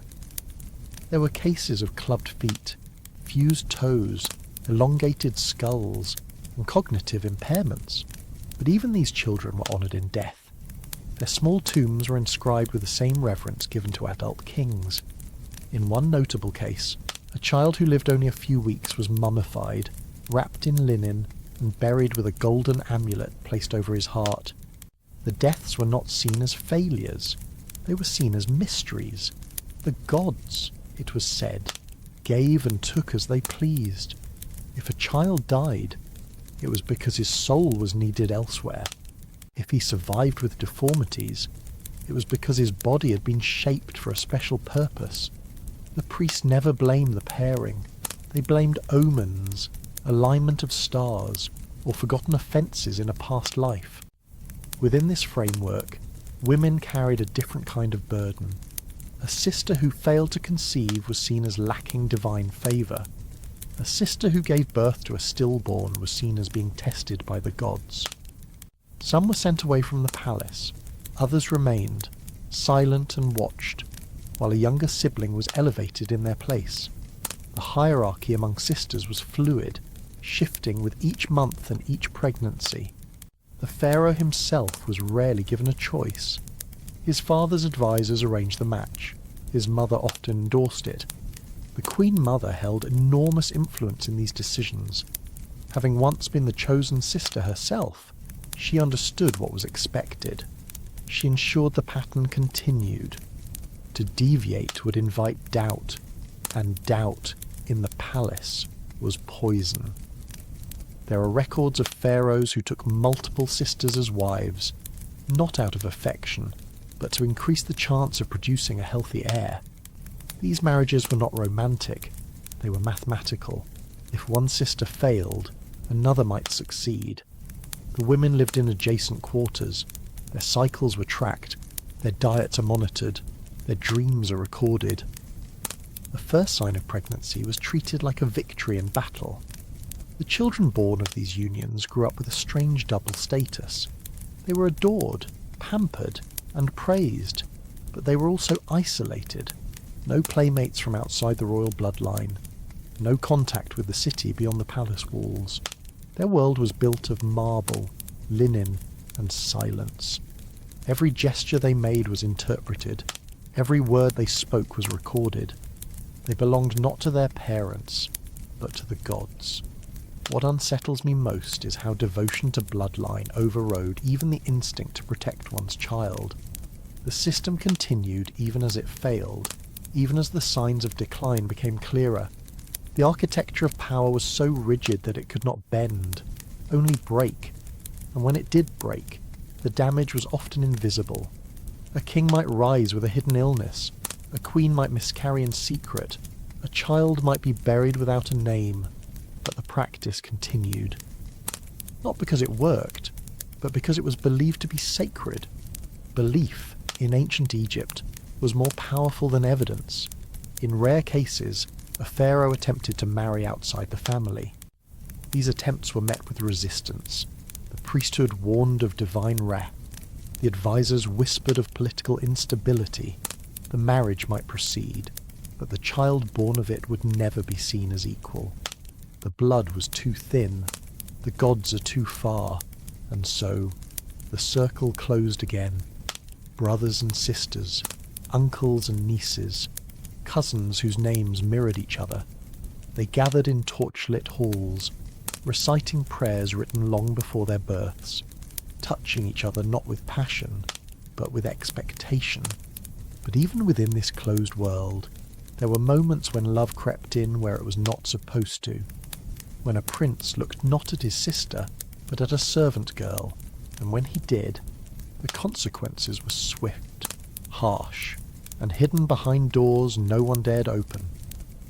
The sons born of sacred incest were raised with great care, watched constantly for signs of divine inheritance, but even birth into the royal bloodline was not enough.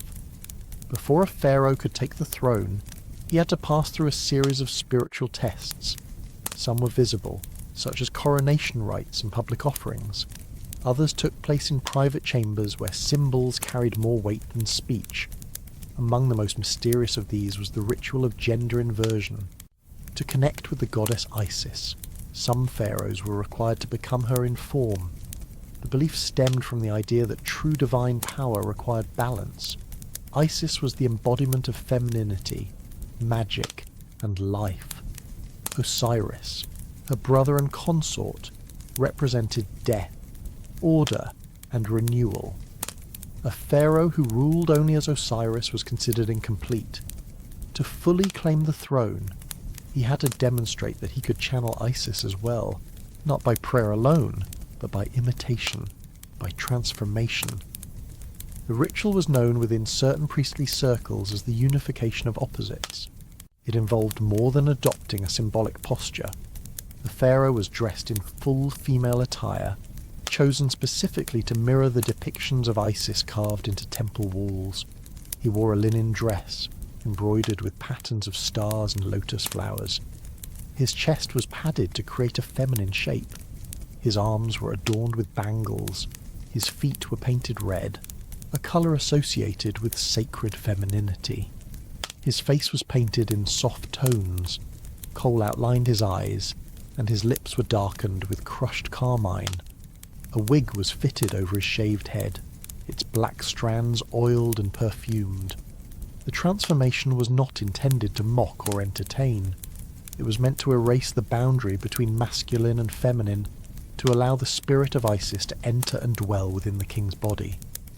What makes this ritual so disorienting is the quiet precision with which it was carried out, as if divinity required costume and performance rather than lineage alone. The pharaoh, for a brief moment, became a vessel not of himself, but of the goddess he claimed to honour. His own identity was paused, compared to modern expressions of gender exploration, which are often personal and voluntary. This act was mandated by spiritual duty and enforced by a religious hierarchy. A king who refused the ritual was seen as unstable, too rigid, too incomplete to balance the throne. The crown required softness as well as strength. A failure to embody both was considered dangerous. Once dressed, the pharaoh was led into a darkened chamber. There, he was not alone. A male priest, also dressed in ceremonial attire, waited.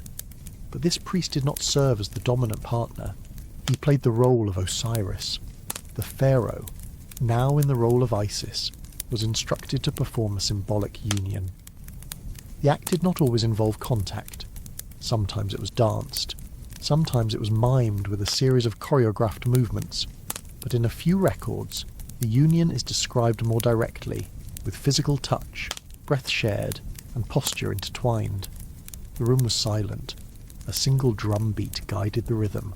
The floor was covered in white cloth. Incense filled the air. The moment of union was marked by the lighting of a lamp, its flame rising quickly, then steadying. Once the ritual ended, the pharaoh stood alone while attendants removed each part of the costume piece by piece, as if peeling back the goddess to reveal the god beneath. He emerged changed, not in appearance, but in status. Now he had touched both sides of creation. He had ruled as Osiris and submitted as Isis. Only then could he sit on the throne and be recognized by the full temple order. This ritual, though hidden from the public, was considered one of the final tests of readiness.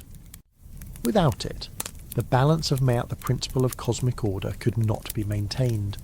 Some pharaohs embraced the role, others hesitated. Records suggest that one young king wept during the preparation. Another refused to be painted and was forced to kneel before the high priest in apology. His coronation was delayed until he agreed. These details were not recorded as a scandal. They were viewed as signs that the gods were still deciding. The garments used in this ritual were not reused. After the ceremony, they were burned or buried within the temple walls. Their purpose had been fulfilled. The pharaoh's body was then bathed in a mixture of milk and crushed pomegranate, a blend said to purify the soul and seal the transformation. No food was taken for the next 12 hours. The king fasted, not to show humility, but to prevent the earthly body from overwhelming the divine energy still present. The ritual was never spoken of publicly, not even the queen was told. The high priest guarded the memory. The scribes who documented the act did so using coded symbols, a circle resting on a square, a lotus wrapped in a cobra, a man holding two mirrors. These images appear in temple scrolls with no explanation, but those within the priesthood understood. What fascinates me is how the identity of a ruler could be dissolved and rebuilt not through war or politics, but through fabric, colour, and silence. The ritual did not diminish the pharaoh's authority, it completed it. By playing both roles, he proved that he did not belong to himself, he belonged to the divine pattern. There is no modern equivalent to this. In today's world, rulers are expected to show certainty, dominance, and control. But the Egyptian system asked for surrender, for ambiguity, for the ability to dissolve and reform without resistance. The throne was not a place for clarity, it was a place for balance. The memory of the ritual faded with time. Later dynasties simplified the coronation process. The costumes disappeared, the symbolic unions were reduced to prayers, but within the deep vaults of older temples traces remain. Carvings of male figures in gowns, paintings of pharaohs with both masculine and feminine markings, eyes outlined not in dominance, but in softness, and just beyond the painted walls, another tradition held firm, one that cared less for symbolism and more for blood, a ritual that took place not in silk-lined chambers, but in underground crypts, where the only light came from oil and the only sound came from lips pressed shut. After the ritual of gender inversion affirmed the pharaoh's balance between strength and submission, there remained one final realm to confront before full sacred authority could be claimed. That realm was death. Not the symbolic death of transformation or ritual fasting, but the literal death of ancestors and the looming certainty of one's mortality. For the ancient Egyptians, ruling over the living was never complete without first seeking connection with the dead. And to do that, the pharaoh had to descend, not in metaphor, in flesh. There existed a rite known only to a select few within the priesthood. It did not appear in public scrolls or temple murals. It was conducted underground, in a sealed space carved from stone, surrounded by images of jackals, serpents, and winged figures bearing knives. This ritual was called the Descent of the Breath, and at its centre was a sexual act carried out not in a palace chamber, but in a tomb. The pharaoh, accompanied by 2 or 3 high priests, would be led into a newly consecrated burial chamber late at night. No torches were used, only small oil lamps, their flames low and flickering. The tomb was not his own. It belonged to a former ruler, sometimes a father, sometimes a symbolic ancestor selected by the temple. The air inside was heavy with dust, minerals, and the sharp scent of old incense. Waiting in the chamber was a woman, already positioned near the centre of the stone floor. She wore no clothing. Her body had been prepared earlier that day with oils and herbs designed to slow her breathing and dull her senses. She had fasted, bathed, and remained in silence. Her eyes were lined with charcoal. Her lips bore the colour of ochre. Around her neck hung a single amulet carved in the shape of a scarab. She was not a concubine or a priestess in the traditional sense. Her role was specific to this ritual. She had been selected for her ability to remain still, to control her voice, to weep without sound. She was the human echo in a chamber full of stone. The act itself began with a chant, not loud, not spoken in rhythm. A single phrase repeated 3 times, then silence. The pharaoh lowered himself to the ground. His skin had been painted with ash and crushed malachite. He did not wear his crown. He did not speak. He touched the woman's shoulders, then her chest, then her stomach. Each touch corresponded to a specific line from the Book of Hidden Breath, a text known only to temple archivists. Then came the joining, not rushed, not theatrical. The purpose was not climax. It was sound.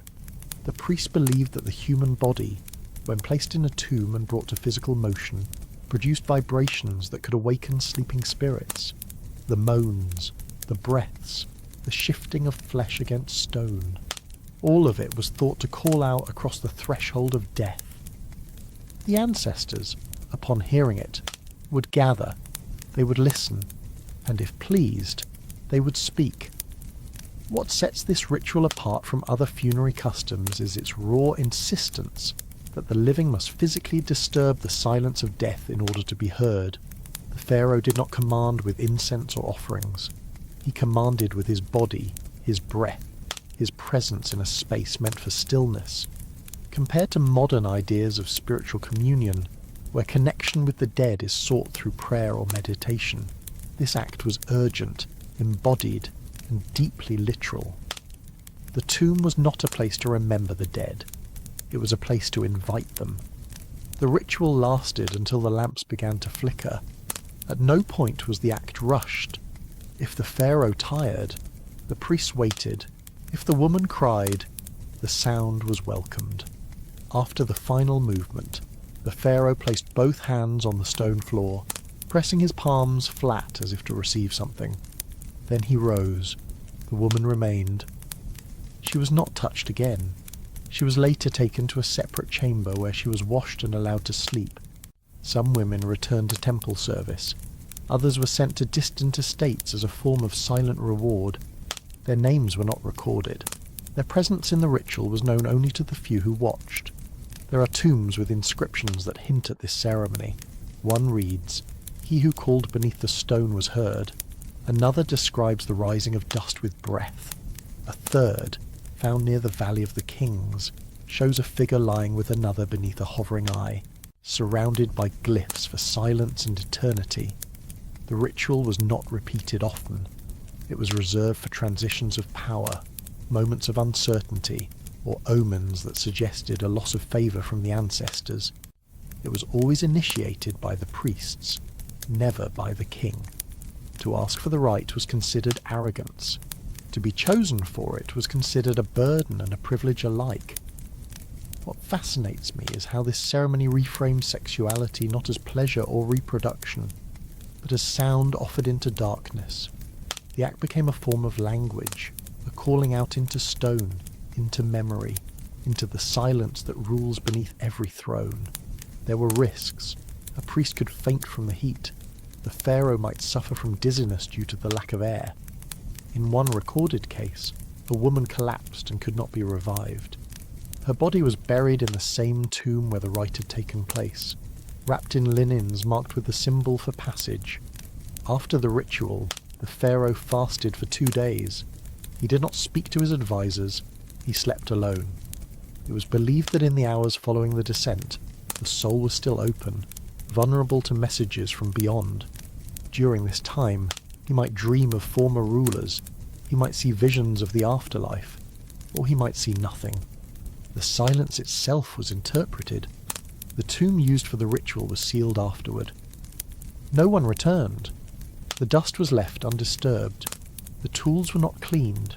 The memory of the rite lived only in the breath that had echoed within its walls, and above that sealed chamber, the court returned to its daily rhythm. Servants lit lamps, dancers rehearsed, scribes recorded royal decrees, but somewhere, deep beneath, a voice had been released. Whether it had been heard or not, no one could say. Elsewhere in the temple grounds, another practice waited, not beneath the ground, but high within the sacred towers. There, a different kind of union was being prepared, one where power was not spoken, but exchanged without words, and the offering came not from the king, but from those who sought to rule beside him. In the sacred tombs where the pharaoh called to his ancestors with breath and flesh, the power of the dead was invoked, but above ground, in the living world of temples and courts, another kind of power had to be secured. It did not rise from the spirits of old kings, but from the hands and bodies of the priesthood. Among the many whispered paths to the throne, there was one route rarely acknowledged, never recorded publicly, and always understood in silence. It involved no coronation ceremony, no scroll, no decree. It involved submission, and it was the price some young pharaohs were expected to pay. Within the upper ranks of the temple, hierarchy lived priests who did not simply interpret omens or manage offerings. They were gatekeepers. Their approval was necessary for the rituals that crowned a king, blessed a war, or named a child divine. They spoke in riddles, carried staffs carved with forgotten symbols, and lived lives marked by isolation and control. Their authority could not be challenged. Their influence could not be ignored. When a pharaoh ascended the throne as a mature man, trained and seasoned, the temple confirmed his right through public rites. But when the heir was young, uncertain, or politically weak, the process changed. A private ritual was introduced, not discussed openly, not written in the coronation records. It was known among senior clergy and certain court advisors.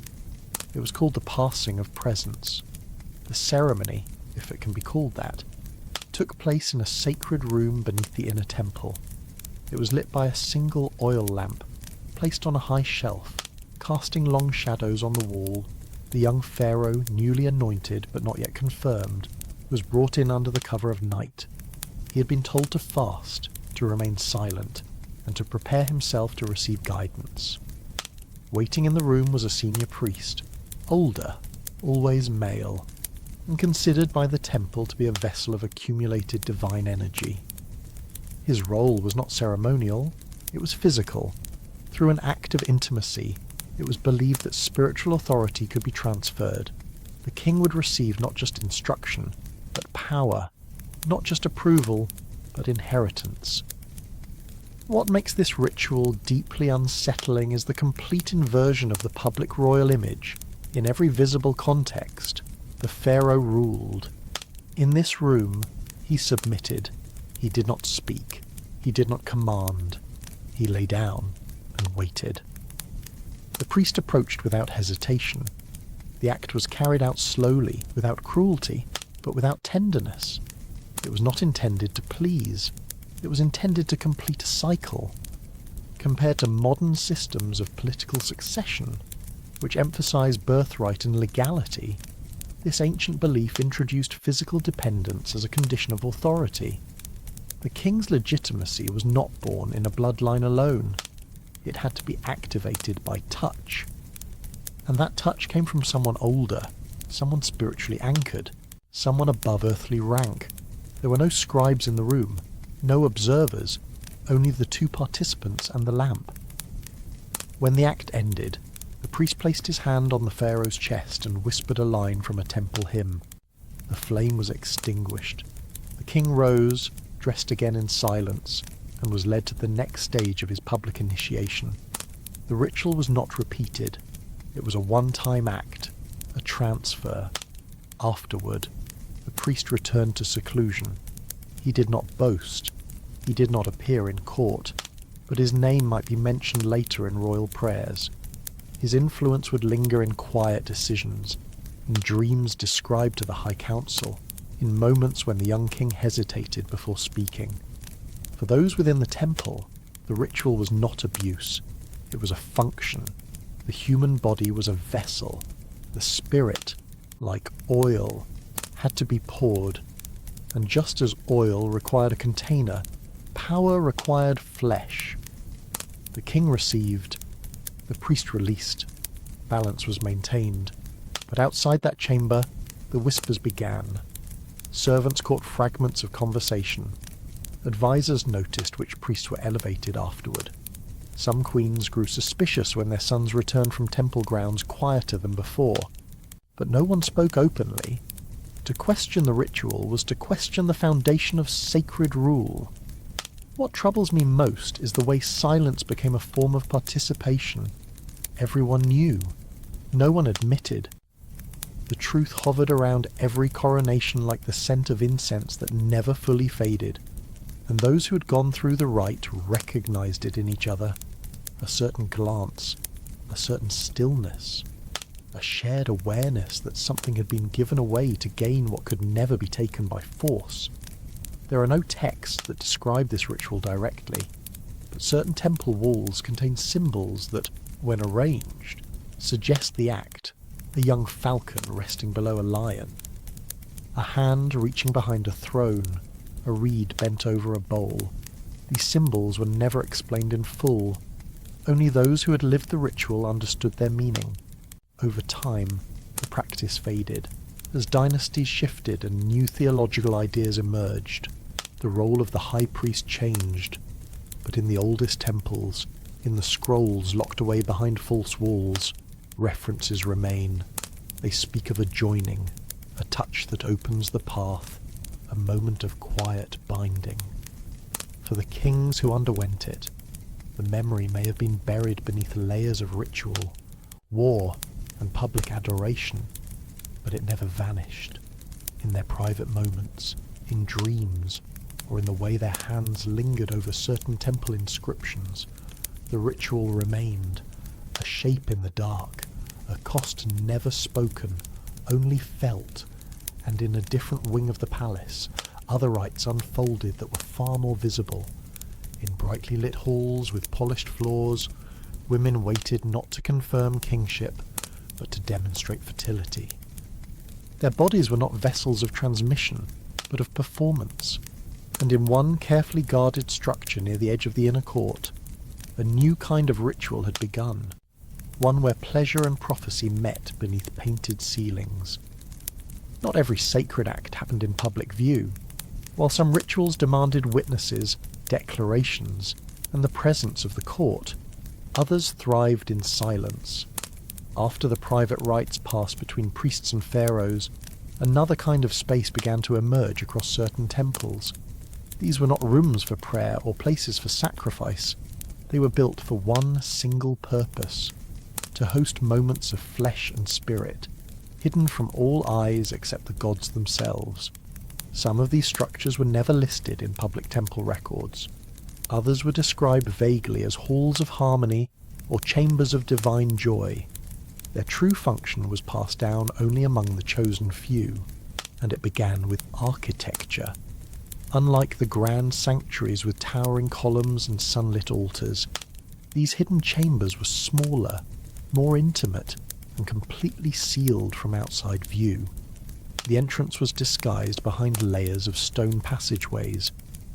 Some were accessible only through vertical shafts, others behind concealed doors that blended into the temple walls. These were not built for processions, they were built for secrecy. Inside, the design shifted drastically. Gone were the harsh floors and echoing ceilings of ceremonial halls. Instead, the rooms were warm and softly lit. The floors were made of polished black stone, smooth enough that bare skin could slide across it with little resistance. Along one side, a shallow pool had been carved into the ground, constantly filled with warm water infused with local herbs. The walls were painted with stars and lotuses, not gods or wars. Scented oil burners were built directly into the walls, maintaining a subtle fragrance of myrrh and acacia throughout the night. The purpose of these chambers was not rest. It was a ritual. In many cases, the participants were selected days in advance. A pharaoh might enter the chamber alone or with a chosen woman from the temple ranks.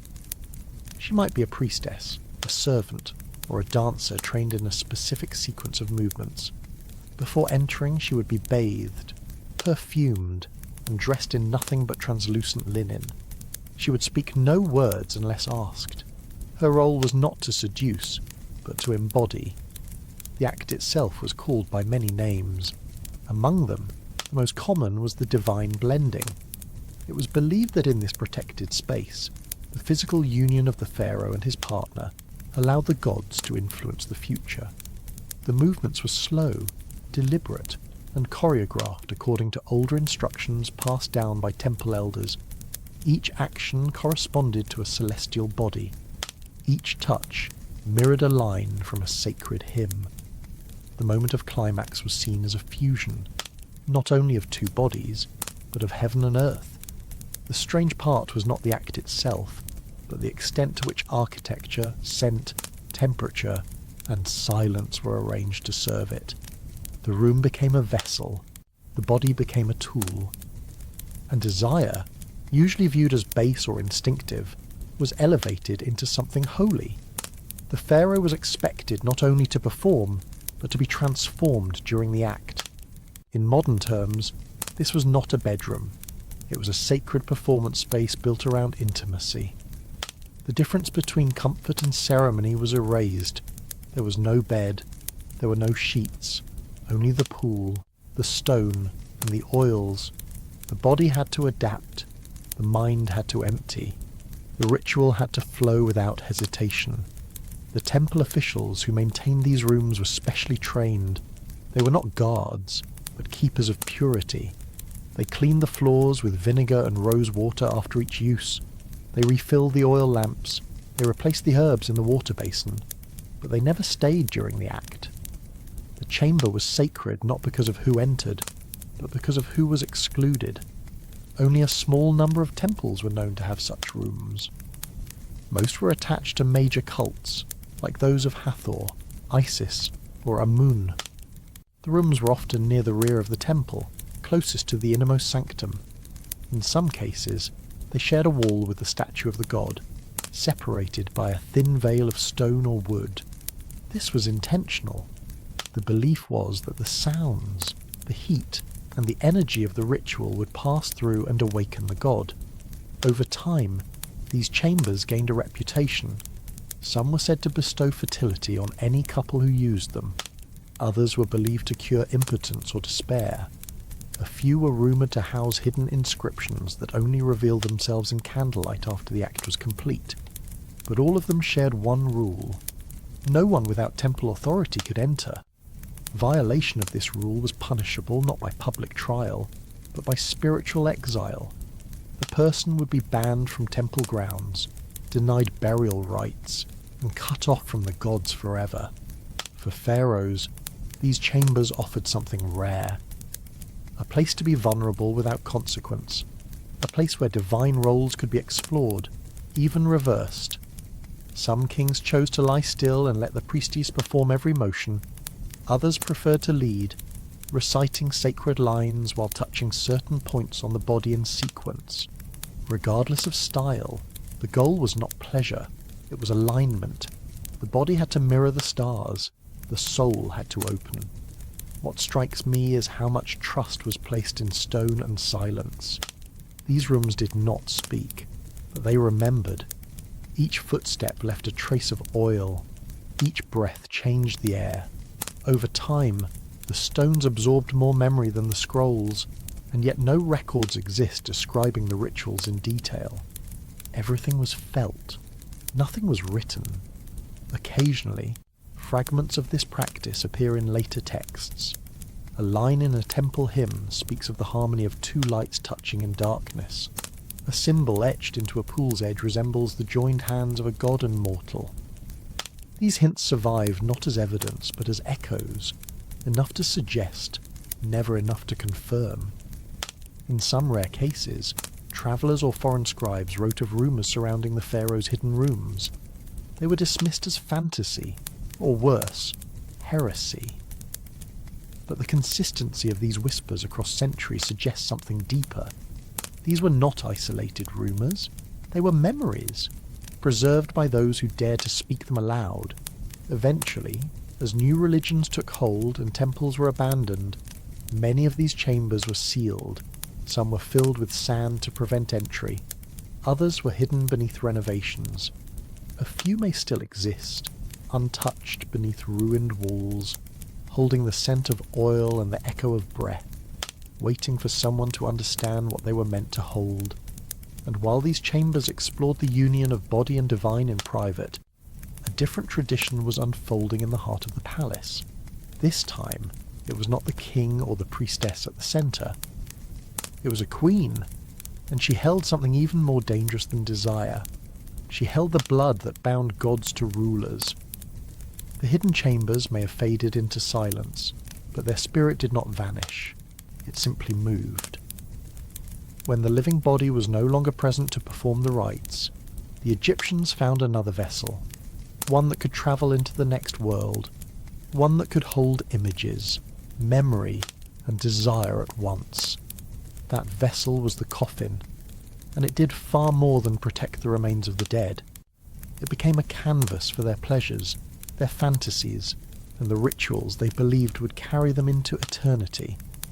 While many sarcophagi were adorned with traditional symbols of protection, like the winged goddess Nut or rows of hieroglyphic prayers, a smaller number told a different story. They did not just show gods and offerings, they showed bodies, tangled, exposed, merging. These scenes were not always easy to recognize at first glance. Some were tucked beneath the lid, others were etched into the base, only visible once the coffin was opened, but the detail was unmistakable. One example uncovered in the late period depicted a naked woman reclining on a bed of lotuses. A man, shown with a royal beard, leaned over her from behind. Their bodies were connected in a way that left little room for interpretation. Above them, symbols of rebirth floated alongside stars. At first, some scholars thought this might be symbolic of the union between Osiris and Isis, but the woman bore no divine markings. Instead, she wore the jewellery of a noble, and her face resembled portraits found on nearby papyri. She was not a goddess, she was a person, and this was her coffin. It is one thing to believe in a paradise. It is another thing to plan your entry into it through illustrated sex scenes. For the Egyptians, pleasure was not something to be left behind at death. It was something to be preserved, even intensified. The afterlife was not a void, it was a continuation. So they filled their tombs with food, tools, and sometimes erotic guidance. If modern people commission photo shoots for weddings, these women commissioned erotic murals for eternity. The purpose was not shameful, it was sacred. The act of coupling was believed to awaken the soul, to keep it warm, active, and able to cross the thresholds between realms. In a cold tomb surrounded by silence, these images served as both memory and invitation. The artists chosen to create these scenes were not ordinary painters. They were part of a select group trained in the anatomy of both humans and gods. Before they began work, they underwent purification rituals, they fasted, they bathed in river water before sunrise, and most notably, they painted nude. This was not for comfort or rebellion, it was a rule. The idea was that the artist had to feel the vulnerability and exposure of the subject. Only then could they transmit the proper energy through the brush. They worked in near darkness, using oil lamps with blue or red glass covers to set the right hue. The outlines were first sketched with charcoal made from burnt myrrh, then natural pigments from ochre, indigo, and hematite were applied with delicate reeds. The emphasis was always on curves, hands, and the joining of hips. Faces were softened, lips slightly parted, eyes half closed. It was not a depiction of lust. It was a map for the spirit to follow. These paintings were typically found on the inside of the sarcophagus lid, or along the side panels near the pelvis. The logic was practical. When the soul rose from the body, it would open its eyes and see the guidance first. The position of the imagery mattered, just like the placement of amulets or the wrapping of bandages. Every detail followed a coded instruction. There were other reasons these scenes were kept inside the coffin. On the outer shell, tradition had to be followed. Visitors, priests, and family would see the coffin during funerals. It had to appear appropriate, respectful, divine. But once sealed, the coffin no longer belonged to the living. It belonged to the dead, and the dead had their own desires. Some families were aware of this practice and approved it. Others pretended not to notice. In certain cases, female nobles were known to request these illustrations in secret, using trusted temple scribes to arrange the work. Payment was made discreetly, often in the form of oil, linen, or even sexual favours. These commissions were never written into wills. They were whispered agreements, passed along with folded pieces of papyrus and short nods behind incense smoke. What makes these scenes even more striking is the emotional tone. There is no violence, no shame, no grotesque exaggeration. The figures appear calm, sensual, connected. The settings are lush, with beds of flowers, bowls of fruit, and flowing drapery. Sometimes animals, like doves or cats, are painted nearby as symbols of fertility and warmth. The goal was not to shock, it was to soothe. What I find remarkable is the belief that sensuality could anchor a soul, like a compass in the underworld. When the spirit drifted through shadowy corridors in search of its place, it would remember the feeling of warmth, the softness of skin, the closeness of another body. The illustration would remind them that pleasure was not a thing of the past. It was a promise waiting to be fulfilled again. Some tombs even included smaller stone tablets with similar images, placed near the feet or genitals of the mummy. These were sometimes referred to as heat tokens or passion markers. They were not signed. They bore no text, just a carving of two people joining, usually with one hand resting on the other's chest. It was enough. Over time, as foreign rulers took over Egypt and religious views changed, these erotic depictions were either erased or buried deeper within the tombs.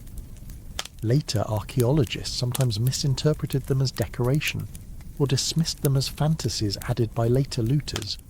But with more research, the pattern became clear. These were intentional, ritualistic, and deeply personal. Today, only a handful of these erotic coffins remain intact. Some are kept in museum storage, away from public display. Others have been damaged or faded, but in the dim corners of archives, sketches and photos show what was once there, and through them, we catch a glimpse of a world where love and lust were not opposites, but allies in the journey of the soul, from murals inside a coffin to another ancient practice that was far more visible to the public. The next chapter of pharaonic sexuality unfolded on a different stage. This time, it involved young men, royal lineage, and a ritual that still confuses historians to this day. When the carvings on coffins were not enough, and the painted scenes began to fade in the dark, some Egyptian women chose a more intimate form of preparation for the afterlife. They did not rely on images or symbols placed around them. They carried the ritual within themselves, quite literally. Among the most unexpected archaeological discoveries in recent years was a group of female mummies found with small objects hidden inside their bodies, not in their hands or mouths as was customary, but placed deep within the vaginal cavity. These were not random fragments. They were carefully shaped, deliberately inserted, and clearly symbolic. They were, by all accounts, sexual amulets.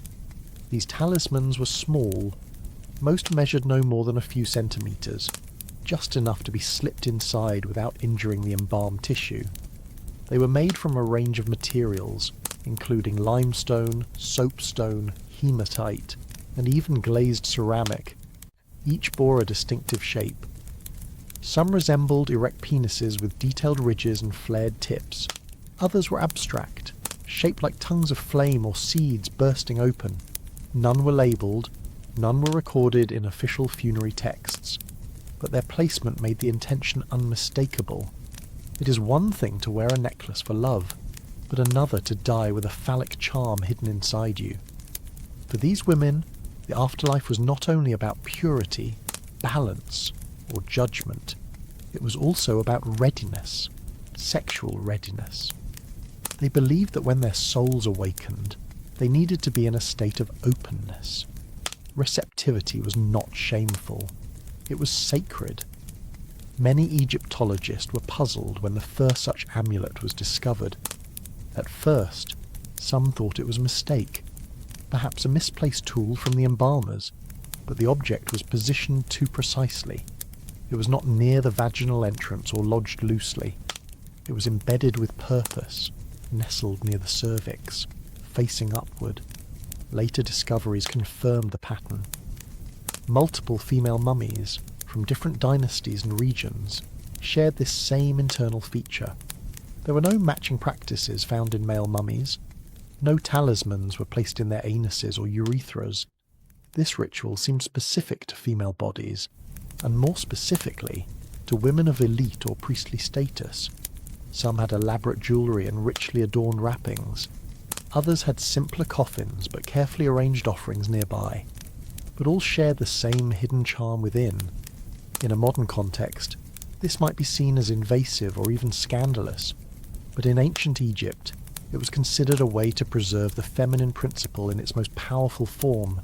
Sexuality was not reduced to pleasure. It was a force, a conduit, a bridge between the earthly and the divine.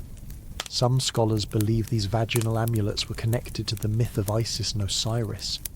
After Osiris was murdered and dismembered, Isis reassembled his body and restored his manhood. She then conceived their son Horus through an act of magical intimacy. In this myth, the ability to receive divine seed was essential. It was a form of resurrection. So for women in death, carrying a symbolic phallus could be interpreted as a preparation for their spiritual rebirth. There are hints in temple inscriptions that support this theory. One text describes the goddess Hathor whispering into the ear of a dead queen, saying her womb must remain warm and open even in stillness. Another speaks of the burning gate, a term believed to refer to the vaginal canal, kept alight by magic to lure divine attention. Though vague, these phrases hint at a theological framework in which the female body remained active even after death. The choice of shape also matters. The phallic charms were not crude. They were smooth, often polished, and occasionally painted with faint traces of red ochre, symbolizing vitality. Those shaped like flames or petals may have been intended to symbolize the moment of arousal, the cusp between form and energy. They were not meant to represent literal acts, but symbolic readiness. The embalmers who placed these charms likely did so in secrecy. The act was not listed among the standard steps of mummification. It was perhaps carried out at night, in the final hours before sealing the coffin. The charm would be wrapped in a thin layer of linen soaked in resin, then gently inserted using a tool or by hand. The linen acted as both a casing and a spiritual purifier. These amulets were not discussed in funerary manuals or depicted on tomb walls. They were personal, a final private choice made by the deceased or her closest attendants. In some cases, the charm was accompanied by a folded piece of papyrus tucked under the pelvis, containing symbols or short invocations, but most were left unmarked, left to speak only through form. What I find most haunting is the idea that someone, in full knowledge of death, asked to be buried with a symbol of desire still glowing inside her. She did not want to be remembered only for her lineage or titles. She wanted her final act to be one of sensual anticipation. The presence of these charms has sparked controversy in modern scholarship. Some museums refuse to display them. Others hide them in storage, labelling them vaguely as ritual items. But the truth remains clear. These were not random. They were a message, a declaration, a whisper from the dead that the body, even in decay, held meaning far beyond function. There is no indication that these charms were considered immoral or profane. The opposite may be true. Their secrecy did not come from shame, but from sacredness. Like many of Egypt's most powerful rites, they were hidden not to conceal sin, but to protect mystery. Today, forensic imaging has allowed researchers to detect such amulets without disturbing the wrappings. In one case, A woman buried near Thebes was found with not one but 3 charms inside her body, arranged in a triangle. No explanation was given, but the symbolism remains open to wonder. As we move forward through these strange and intimate practices, the next one reveals how far the obsession with sexual power could go. It was not enough to preserve desire. For some, the body of the pharaoh himself had to become the object of sacred attention, even after death. There were ceremonies so private they left no inscriptions. Others were so shocking that they were only whispered about in the corridors of broken temples. But the ritual known as the awakening of the fire god managed to exist in both shadows and memory. It was one of the rarest events in the sacred calendar, not celebrated annually, not even once in a generation. It was only performed when a great silence fell over the temple's inner sanctum, when a statue lost its warmth, when the stone was no longer alive. That was when the priest declared that the fire god had gone to sleep, and he needed to be awakened with ecstasy. The preparations for this ceremony were slow and deliberate. It began with isolation. The chosen participants were kept apart for 3 days. No talking, no touching. They were fed honeyed dates and bitter herbs to cleanse the body. Water infused with blue lotus was poured over their heads in the morning. No one told them what would happen. Only the high priest and a handful of temple scribes knew the full sequence. For most, their bodies would speak before their minds understood. At sunset on the 4th day, the initiates were brought to the sanctum. They entered single file, eyes down, feet bare. Their garments were removed one by one. Each layer was taken as a layer of the self, a surrender. By the time they reached the inner chamber, no cloth remained. The floor was covered in smooth black stone, warmed from below by hidden channels of fire. In the centre stood a massive statue carved from meteoric iron. It was said to contain the essence of a fallen star, cold to the touch, always asleep. The goal of the ceremony was simple in theory. Pleasure would awaken the divine, but the execution was anything but simple. Participants were instructed to lie down on the warm stone floor and begin touching each other, not with violence, not with urgency, but with a rhythm that echoed the breath of creation. Moans, sighs, and the scent of sweat would fill the air. They were told not to look at the statue. It would see them only through feeling. As arousal grew, the priests circled the room, whispering chants and sprinkling crushed cinnamon and resin onto the fire ducts. Imagine being asked to lie naked in a temple, surrounded by strangers, all expected to climax as an offering to a god made of rock. That was the burden of the chosen. But it was also their honour. The orgy was not chaotic. It had rules. Participants had to rotate partners every time the flame beneath the statue shifted colour. The goal was not individual release, but collective transcendence. It was said that when enough bodies achieved simultaneous pleasure, the god would stir. A pulse would be felt through the floor, a faint hum in the air. If it happened, the statue's eyes would glow faintly red. That was the sign of success. There were scribes positioned in alcoves above the chamber, unseen but ever watchful. They did not participate. Their job was to observe and record the number of rotations, the pace of moaning, and the order in which bodies collapsed from exhaustion. Every detail mattered. This was not indulgence. It was sacred calculus. If modern psychologists could peek into this ritual, they would need years of therapy afterward just to explain what they saw. But in ancient Egypt, this was simply another tool to balance the unseen forces of the world. Some participants were too weak to complete the ceremony. When that happened, they were gently pulled to the side and allowed to lie near the sacred tombs lining the rear of the chamber. These were not punishment zones. They were places of rest. It was believed that those who fainted from divine ecstasy were spiritually closer to the ancestors. Their reward was to sleep beside the dead, where dreams would carry them directly to the fire god's realm. No records mention children being conceived from this ritual. That was not its purpose. Fertility was only a byproduct. The true goal was to create enough heat, enough trembling, enough sound to shake the stone god from his slumber. Whether this ever actually worked was never proven, but the ritual survived across several dynasties, even as other ceremonies faded. The number of participants varied. Some ceremonies included only a dozen, others had close to 100. All were chosen based on astrological signs, bloodline, and sensitivity to perfumes. It was believed that those who responded quickly to scent were more attuned to spiritual vibration. There were risks. Fainting was common. Some suffered burns from the heated floor, a few dislocated joints or torn ligaments in the frenzy.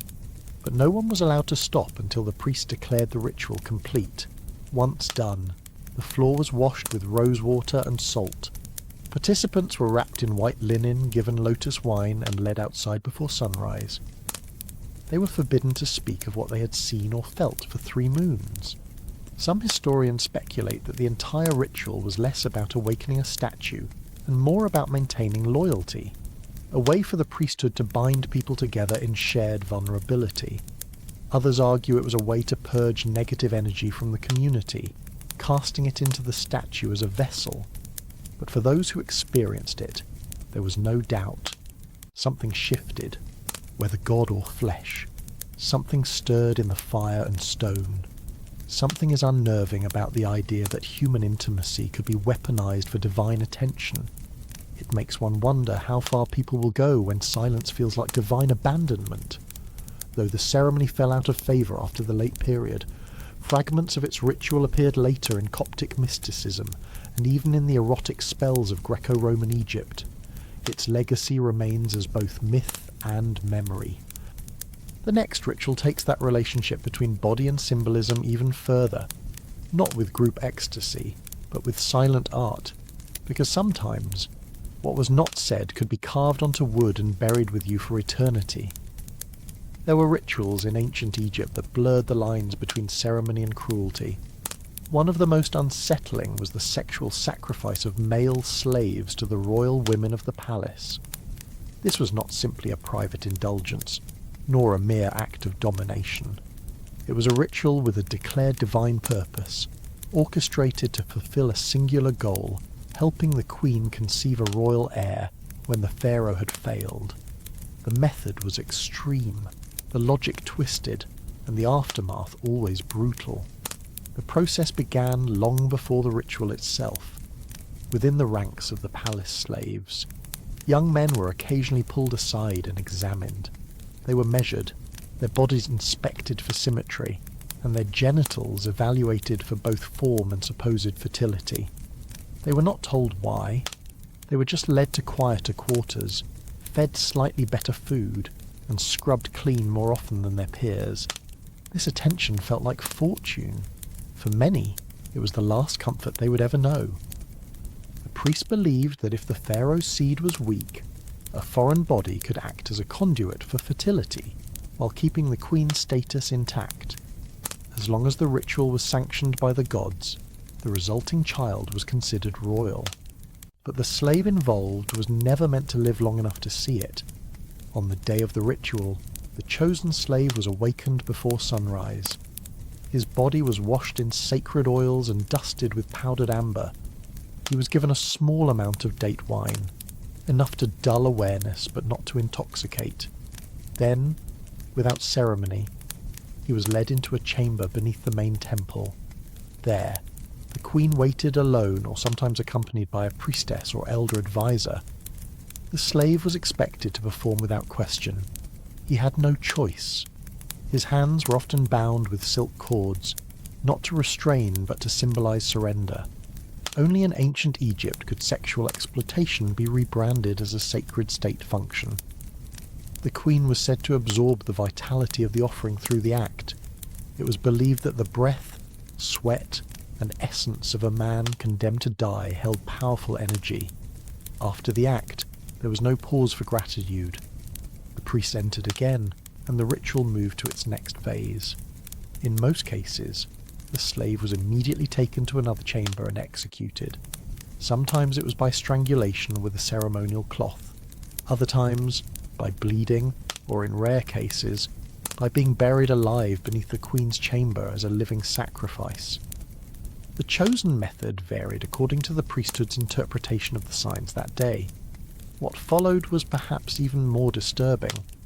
In some instances, the genitalia of the slave were preserved, painted with gold, and placed in small shrines as symbols of divine potency. These objects were not hidden.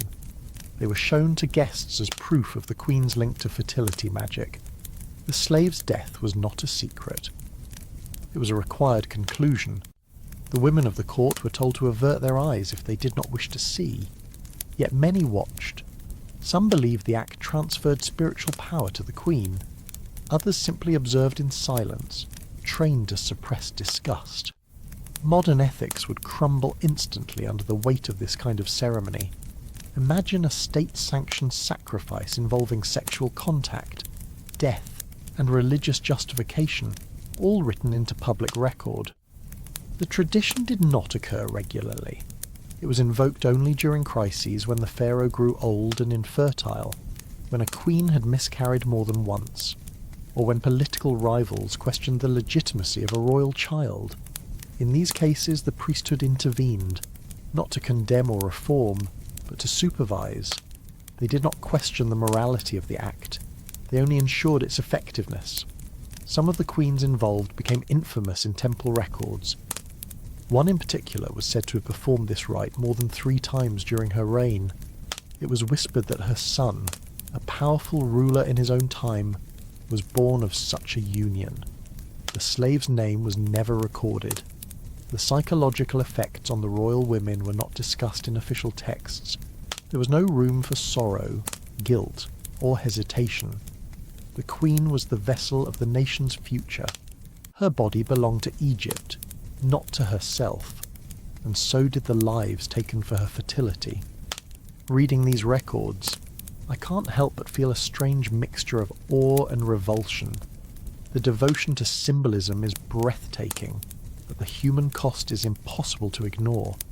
The chamber where the rituals occurred has never been found intact, but fragments of ivory carvings and hieroglyphs suggest it was adorned with stars, serpents, and depictions of Hathor, the goddess of love and motherhood. A disturbing irony, considering what took place there.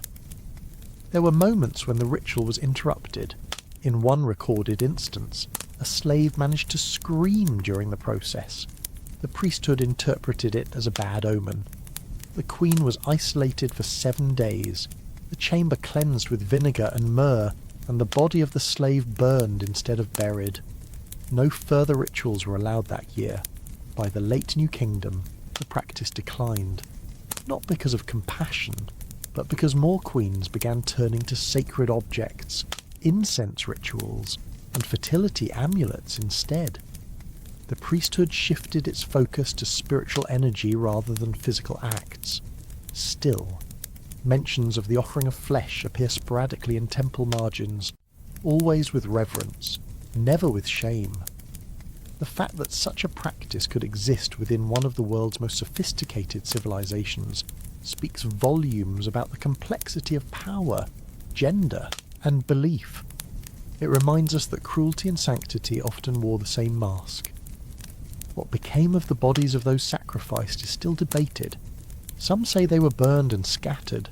Others believe they were entombed beneath temple floors, hidden from history but never truly gone. The next ritual takes us into even more forbidden territory. It was not about the queen, nor the pharaoh, but about the royal daughters, and what was expected of them before their first moonblood could change everything. In the dim inner sanctums of ancient Egyptian temples, where few outsiders were ever allowed, there existed rituals involving objects more peculiar than most can imagine. Among them were small jars made of alabaster, lapis lazuli, or dark green serpentine. These were not perfumes or oils, as one might expect in the realm of ancient royalty. These were vessels designed specifically to hold the most intimate and biologically potent element of the pharaoh himself, his semen. The idea behind storing a pharaoh's semen in a gemstone jar might sound mythical or metaphorical, but to the priests of fertility and continuity, It was a sacred material link between the divine and the earthly. The pharaoh, believed to be the living embodiment of Horus, was not merely king, but a god whose essence had to be preserved, literally. And so his sperm was carefully collected, ritually cleansed of impurity by priestesses, then sealed into jars, each of which had its ceremonial markings, incantations, and assigned role in fertility rites. The collection process was highly structured. It did not happen randomly or during illness or stress. It occurred only at specific astrologically significant times, such as eclipses, the first rains of the year, or in preparation for temple fertility festivals. The pharaoh would be taken to a chamber prepared in advance, its walls painted with depictions of sacred union and bathed in incense smoke. After the ritual collection, the semen would be mixed with tiny amounts of gold dust or frankincense ash before being sealed. These jars were then stored in the House of Life, a sacred part of the temple complex where only high-ranking clergy could enter.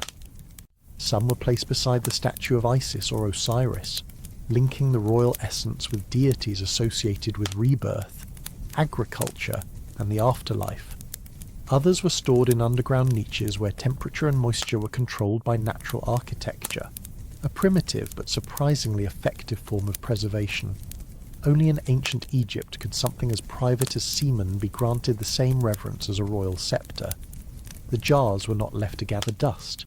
They were frequently used in fertility rites, especially when the pharaoh was aging or had no male heir. In such cases, the preserved semen was believed to retain its divine potency, and could be used in ceremonies where a surrogate or even the queen herself would symbolically receive the seed through ritual gestures. There is even some evidence, though sparse, suggesting the substance was mixed with spring water and given to virgin priestesses to drink, under the belief that it would bless their wombs and preserve the divine bloodline. To modern minds, the entire concept may feel more like a myth from a surreal novel than a real state ritual. But fragments of temple logs and illustrations on ceremonial papyrus point to such practices.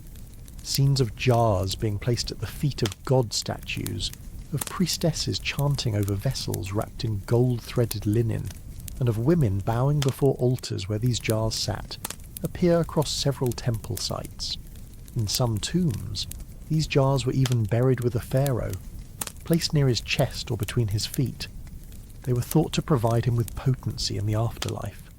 The journey beyond death was imagined as a continuation of earthly roles, and a pharaoh without reproductive power in the next world would be considered incomplete. Therefore, his own preserved essence became part of his funerary toolkit. It's not unlike modern sperm banks, except ours are kept in sterile labs while theirs were surrounded by chants, oil lamps, and statues of jackal-headed gods. There were rules, of course. Not just any moment or mood was acceptable for extraction. Priests often consulted celestial omens before scheduling the ritual. The jars themselves had to be shaped in specific ways, sometimes with pointed bottoms meant to be embedded into temple floors, anchoring the essence to sacred ground. Others were hourglass-shaped, representing the cycle of fertility and time. Occasionally, jars would be intentionally broken. This was done during offerings meant to awaken or energize the fertility of the land. The logic followed that by symbolically releasing the pharaoh's divine seed into the earth, the soil would become more productive. Ceremonies timed with Nile flooding sometimes involved pouring the jar's contents, whether real or symbolic, into the riverbanks to bless the waters. Not all priests agreed on the literal interpretation. Some considered the semen in the jar to be a metaphor, a sacred substance prepared through alchemical means to resemble royal seed. But the written records rarely draw such distinctions, and the reverence with which the jars were handled suggests the belief was not just symbolic. Over time, the practice evolved. In later dynasties, some jars began including not only semen but also hair clippings, nail fragments, and blood droplets from the pharaoh. These additions were thought to concentrate his power. There was a brief period when some jars were blessed and given as amulets to temple dancers or priestesses. a dangerous mingling of ritual and daily life that was eventually banned. Reading about these rituals, I find myself equally fascinated and disturbed. The degree to which bodily fluids were ritualized says as much about their theology as it does about their understanding of power. Even today, in museum archives across Europe and Egypt, curators occasionally discover small jars with inscriptions indicating such sacred uses. Their contents long since dried or lost, but their purpose is still evident in the markings.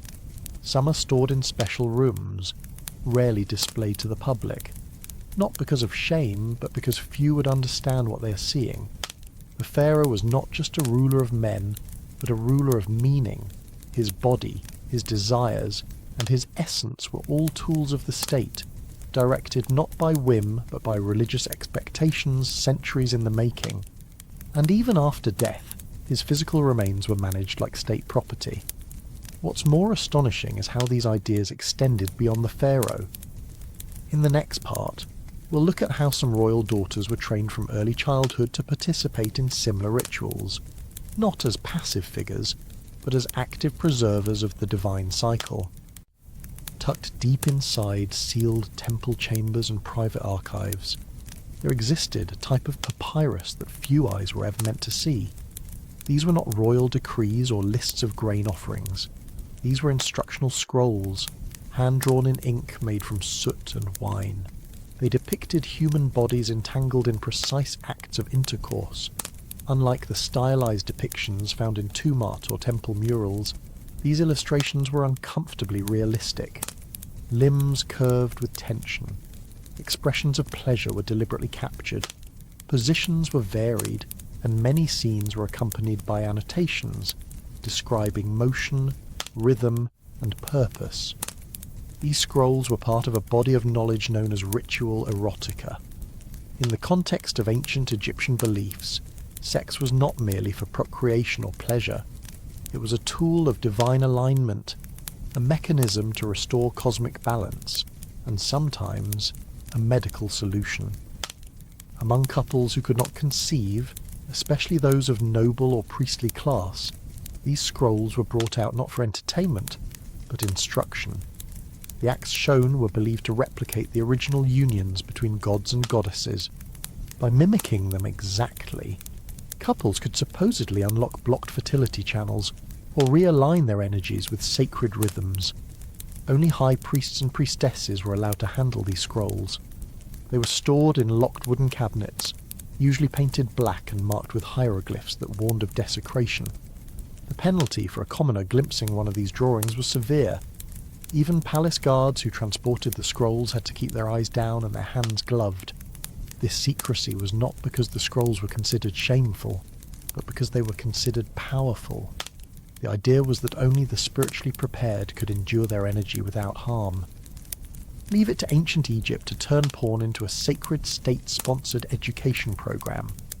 Most scrolls were brought out during a ritual known as the alignment of the flame, performed on certain moonless nights. During this ceremony, barren couples were taken into a specially prepared chamber. The room was cleansed with smoke, lit with flickering oil lamps, and adorned with painted symbols of lotus, ankh, and scarab. The scrolls were then unrolled by a temple attendant and placed on a stone table. The couple would view them while receiving whispered instructions from a priestess trained in both healing and erotic technique.